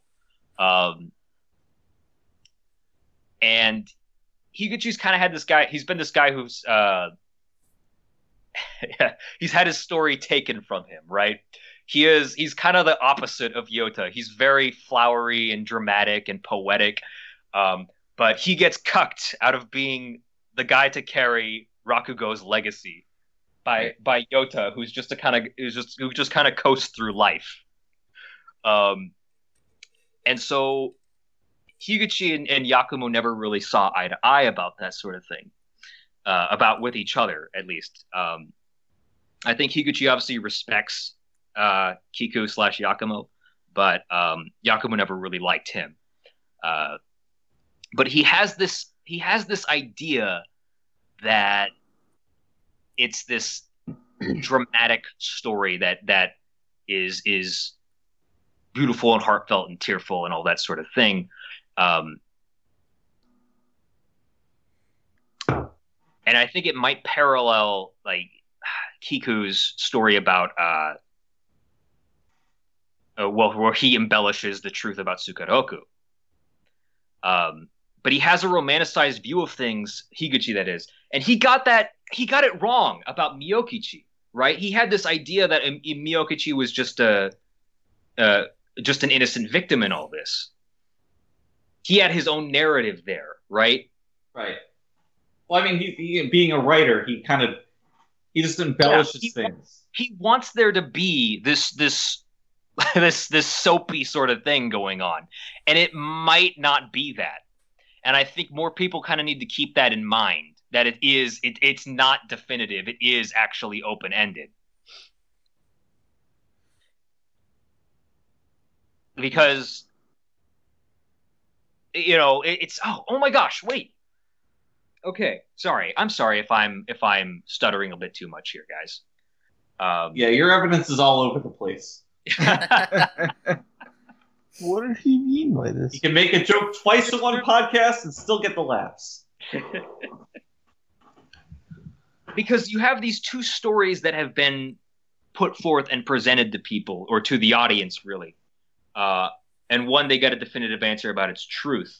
But I think they're telling these stories because stories, whether they be dramatic or happy, they're more palatable than real life. Like, real life is a bunch of incoherent bullshit.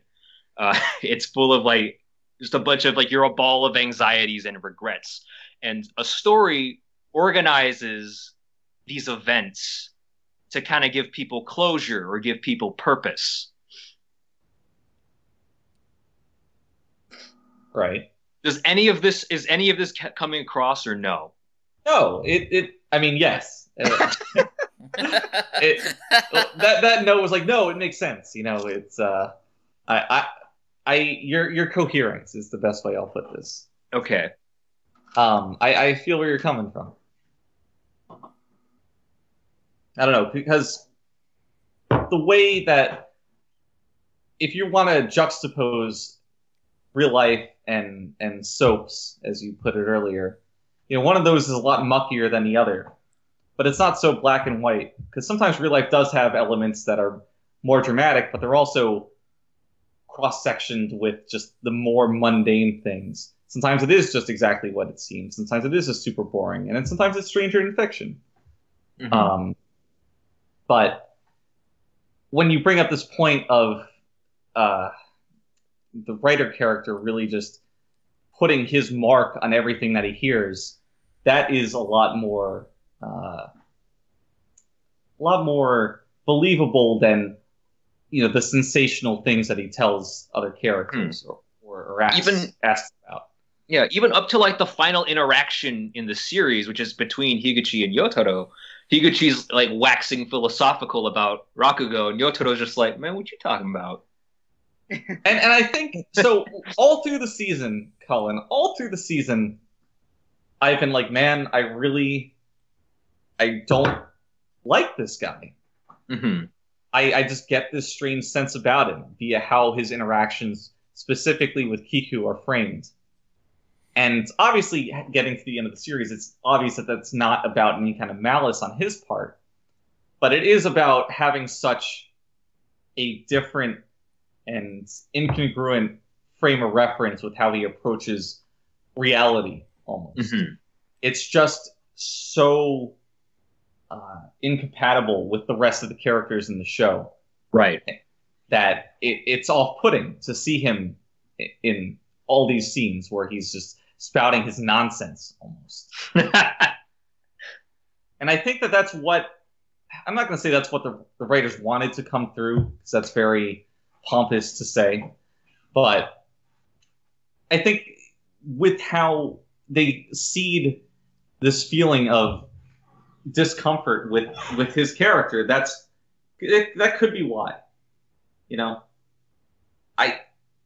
Because for anybody who doesn't know, the early interactions with this character in Season 2, I thought he was going to come out to be some kind of villain. He's always framed as being the opposite of whoever he's interacting with, whether it's Yotaro or Kiku. They never see perfectly eye to eye to him. It always sounds like he's got some kind of ulterior motive, or that there's something lurking beneath the surface that is not quite apparent, that they're going to elaborate on later. He's the one who has shark teeth, right? Yes. Yeah. Yeah, which also even betrays him. Yeah, which betrays him as some villain. But there's just something off about him. And I think kind of interpreting that as him seeing reality almost in a different way than the other characters. No, I think the intention is that he's wrong. Right. Yeah. And that could just be how. It could be much less offensive, but still incongruent. Mm-hmm. Because, man, I legitimately thought he was going to shoot somebody. Or something obscene. You really thought that? Well, not literally shoot somebody, but that he would come around and be like the great villain of Rakugo, like, oh man, I'm sponsoring this guy who's telling my stories, and he just comes out and he just suddenly comes out, and he's gonna bring out he just has a visual representation of Rakugo in his hand, gun pointed at his head. Nobody move or Rakugo gets it. Like, obviously the show isn't that stupid, but I felt that something like that was going to happen. Mm-hmm. Not to betray my confidence in Rakugo, because obviously it's a fantastic show. But, yeah, I can't quite put a pin on it why I got that feeling from his scenes, but something about it. So his heart's in the right place. He's just a bit of a tool. He is a bit of a tool. I think that scene where Yotaro rips up one of his manuscripts, it's like, yeah, fuck you. Fuck you. Like, you're not a bad guy, but you're not a good guy. He's like, get out of here. He stirs the pot, is what he man. He wanted to preserve Rakugo too, you know? He did, but not the right way. What is the right way? That's the question, isn't it, Collin? Yeah, speaking of which, when I saw Yota in the final episode, and when I saw, like, Yakumo, 9th generation... Don't start, Collin. I cried so much in that last episode, and I'm not ready to reopen those wounds. Look, no, I'm just saying that when I saw that, I thought, my initial reaction was like, man, would Kiku even like hearing that Yakumo got passed on at all? Like that name? And then I thought, well, I guess it doesn't matter. Kiku's dead. And look, in an odd parallel to Kiku's character arc, I realized that I had to let go of Kiku. I can just imagine, like, if this was like a real life thing or something, like Rakugo is real. Like somebody making I know. like somebody making one of those images that has like Yakumo 9th generation then, Yakumo 9th generation now.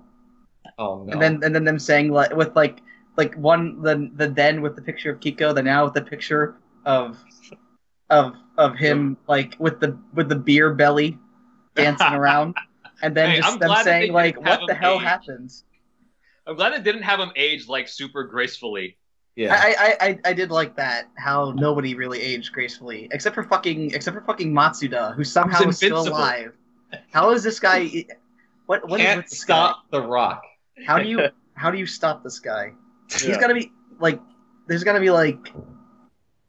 This guy's just gonna be fucking. To be fair, like Japan 120. has elderly that age like none other. Yeah, That is live true. a long time. yeah. That is But- true.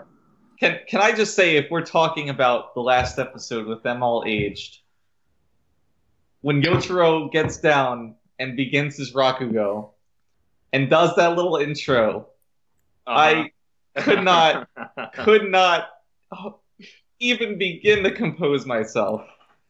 It was poetry gets thrown around a lot, but that was without I will not let anybody assume I'm being ironic or sarcastic here. That was genius.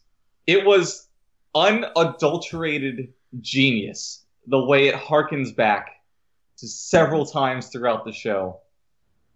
The fact that these stories, the ones that reappear every so often, become so ingrained in you, somebody who has never heard Rakugo before. These are obviously real stories, but you know, the American audience, us, not familiar with them. But they develop such a history by being called back to and seen throughout the show that it's just marvelous the way that they're used. And man, that story being used as a tribute to Kiku, as a bookend to the show, destroyed me. I'm still not over it. Like, I'm on the verge of tears right now. Which story are you talking about? Shinigami. Yeah. Which, oh my! There's a Shinigami waiting for us all. There is, and just putting the story contents aside, which are obviously very apropos, the intro to it, the prologue about some things being preserved, some things being let go, and things through the changing times, how they persevere, how that ties in to all three eras of the show, and oh my god, I had to pause the video to let it all out before I continued on. He said that line, and I bawled. I fucking bawled like a fucking child. It was unreal. I gave the show a 10 because no anime has made me feel as much as that one line did. Putting aside the scene, putting aside the season, putting aside the entire show, that line was too much.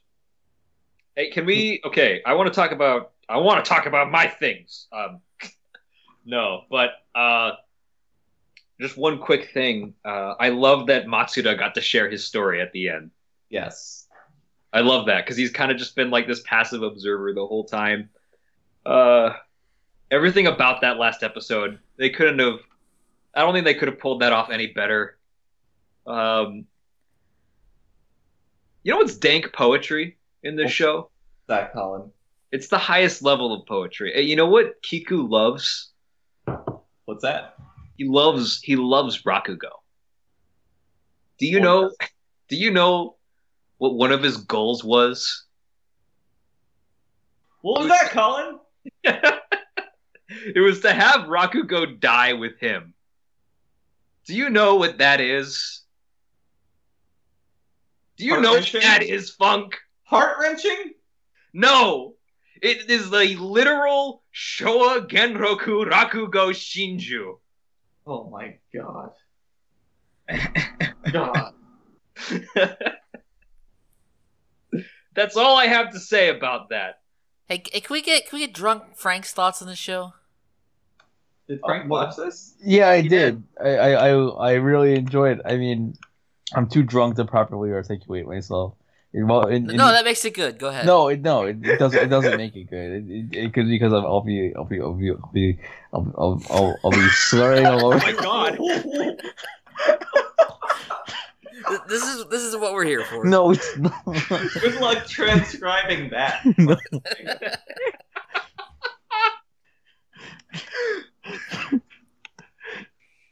No, what was your favorite part of the show, Frank? I can't articulate myself right now. I'm sorry.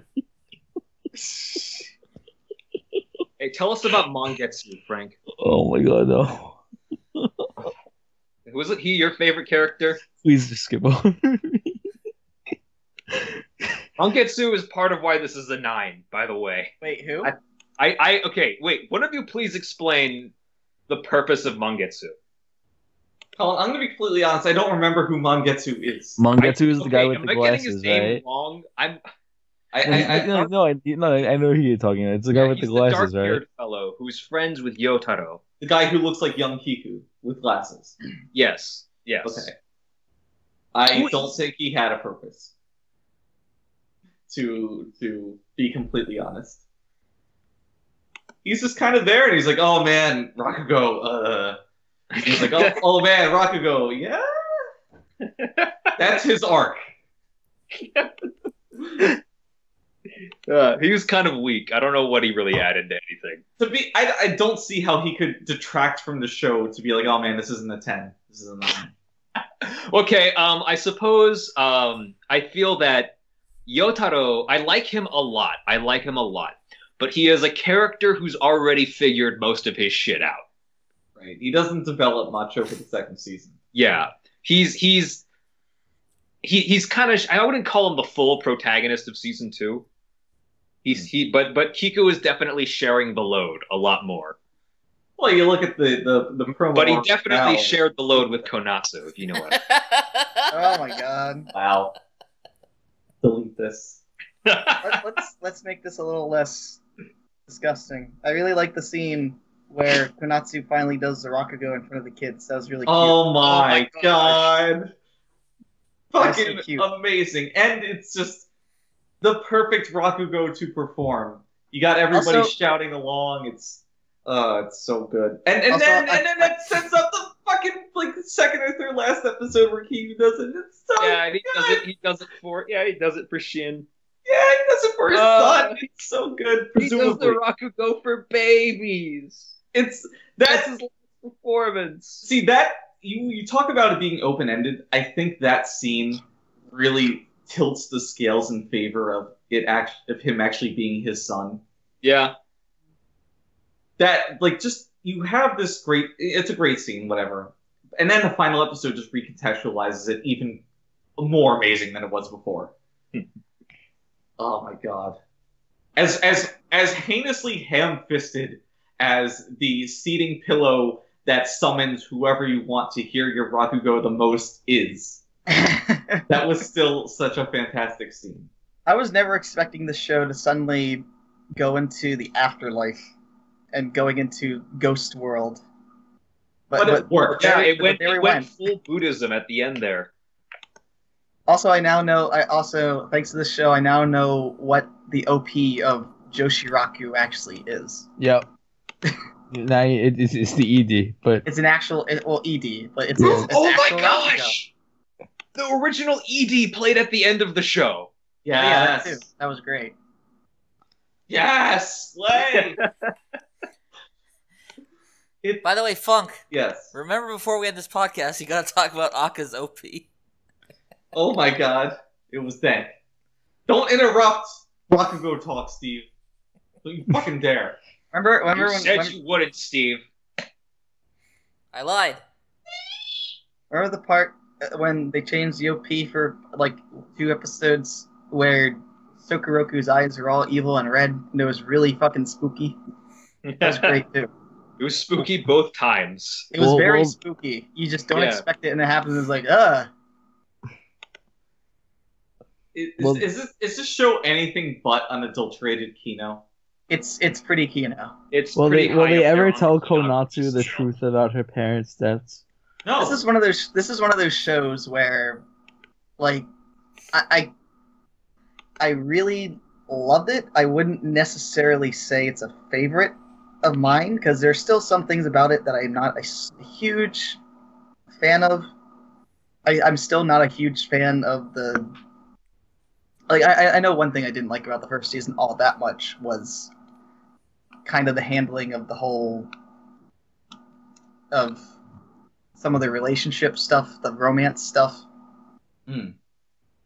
I forget exactly what I said. I kind of forget what happens in the first season. All I know is that I feel like the second season was I actually kind of liked the second season a lot more Really? than the first season. I think the second season just has a lot more going on, and the first season, like, obviously the first season helps develop all that, but I don't know. I feel like my 9 for the second season is a much stronger 9 than the 9 I gave the first season. Like, the first season's 9 I kind of felt like was an obligatory 9, where it's like, I can't really think of anything necessarily wrong with this show. Like, or at least nothing wrong enough to give it anything lower than a 9. But it's kind of a begrudging 9, where it's like, I'm not sure if I would group this with my other 9s, but I can't really think of any reason other than not to give it a 9. Whereas the second season was like, yep, this is definitely a 9. See, I'm even stronger in that I will just say without a shadow of a doubt that this is my favorite anime of all time. Combining these two. See, seasons. I ended last year feeling like I mentioned this on the year in review podcast. I gave Rakugo my anime of the year, but I also said that I was probably less likely to revisit it than my number 2. Mob Psycho? Which was Mob. But now, after watching season 2, I actually really, really look forward to watching this show again. Yeah, that's one thing. Like, as a complete 25-episode show, it's definitely fantastic. I think the day after I finished the last episode of season 2, I went back and downloaded every episode of season 1 and season 2, just because I know I'm going to rewatch these at some point. And I want to have them on hand for when I feel that urge. Because, boy, I think this shows can gain from rewatching them after having seen it, but I think that the amount that this gains is much more vast than most other series. So I'm very much looking forward to that. I want to give it some time, but I'm going to go fucking ham. Masterpiece. 10 out of 10. Pretty great. If you haven't watched it, Omega, 19 out of 20. fuck you. Fuck you. If you really want me to get in the decimals here, Please, Collin. Please get in the decimals. never ever. Mm-hmm. I will never get into decimals with you. Then I guess you're just going to have to give it a 10 out of 10, because otherwise you'll be wrong. Fine, 9.9. fine, 9.9. Fag, I'll do it. I'll go give it a 10 right now. Yes. And I'll Nine- give Dragon Maid an 8 right now. Kill yourself, my man. 9.9 out of 10. IGN.com. Majora's Mask. It's Jade Empire. Yeah. Too much. Jade Empire has very good Chinese food. Too much old guy impregnating young girl. Yeah. People throw this statement around a lot, but Rakugo did nothing wrong. Literally. It's just an intersection of everything going right. Between the writing, the direction, the music, the excuse me? performances. Yes, Collin? But did it have to be an anime? Yes. Well, I'm certainly glad it was. I mean, Why does at least I didn't everybody- have to deal with, like, shitty aging makeup. Why does Yeah. everybody's face look like a camel face? Hey, Uh-huh. Konatsu is cute. Konatsu is cute, but some other people look like camels. It's The very distracting. reason this had to be an anime, you could not do the Rakugo scenes nearly as well in live action. That is true. Maybe. Well, at least not with the kind of budget that a lot of Japanese movies have and Japanese shows have. Ever notice how a lot of Japanese shows and movies just kind of look like shit? I don't watch Japanese shows and movies, but I'm I probably don't. gonna go watch Shin Gojira soon. Well, that movie Very did good look very movie. good. That movie is actually amazing. Shit. Well, thanks for coming to the Shin Gojira podcast. Oh, wait a minute. There's let's talk about the anime of the year, Samurai Jack. Oh no. I'm just kidding. We Kill your- We still got something left we got to do here, guys. Oh, Kill really? Yourself, My Man, Ghost Samurai Jack, 2017. Everyone has to give their top 3 of the season. Oh, Oh okay. my god. You could have told us this ahead of time. We do this every fucking end of the season. That is not true. Well, fuck. We skipped it once because I forgot, but every other time. Since we started. Hold on, let me open up. Well, Steve, you're the only one who knew this was coming, so why don't you go first? I will. So number 1 show of the season was Dragon Maid. 2, Konosuba 2. 3, Demi-chan. Those are my top 3. Man, Steve's trash. All 3 of those anime have fucking explosions in them. Like, come on. Okay, so I'll go second. What explosion was in Demi-chan? You don't want to know. The one in your pants, Steve.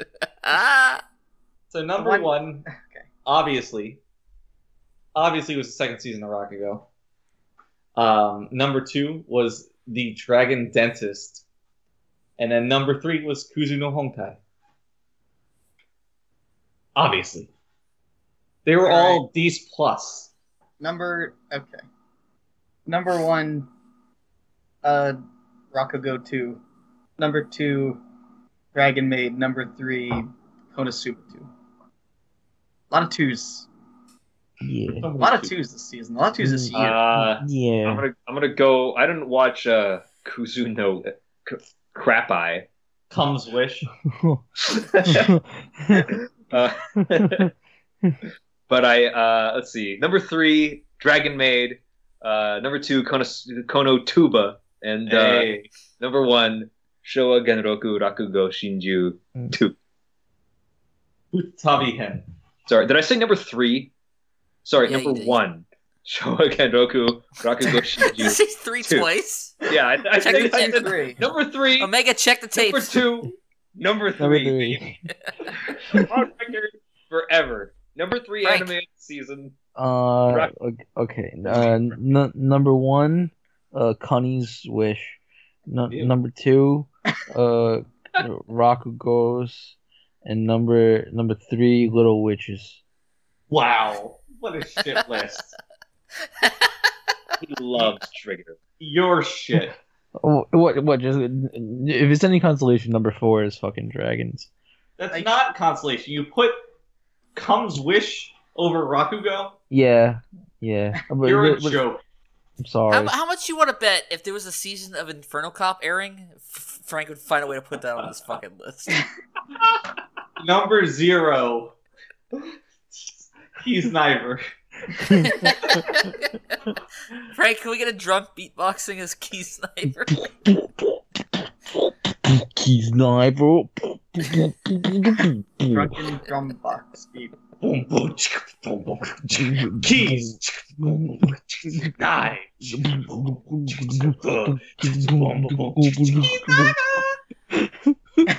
Okay. I wish that I could turn back time.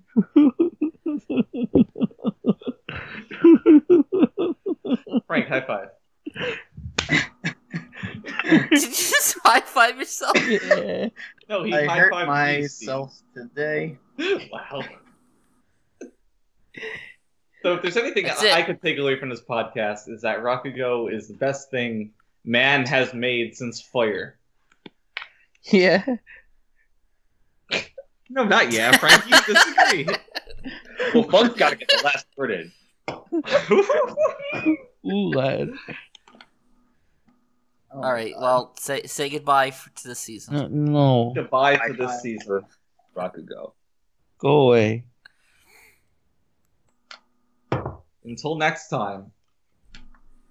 I think Sweet Steve- dreams I out think there. you stopped recording. Delete Oh. this.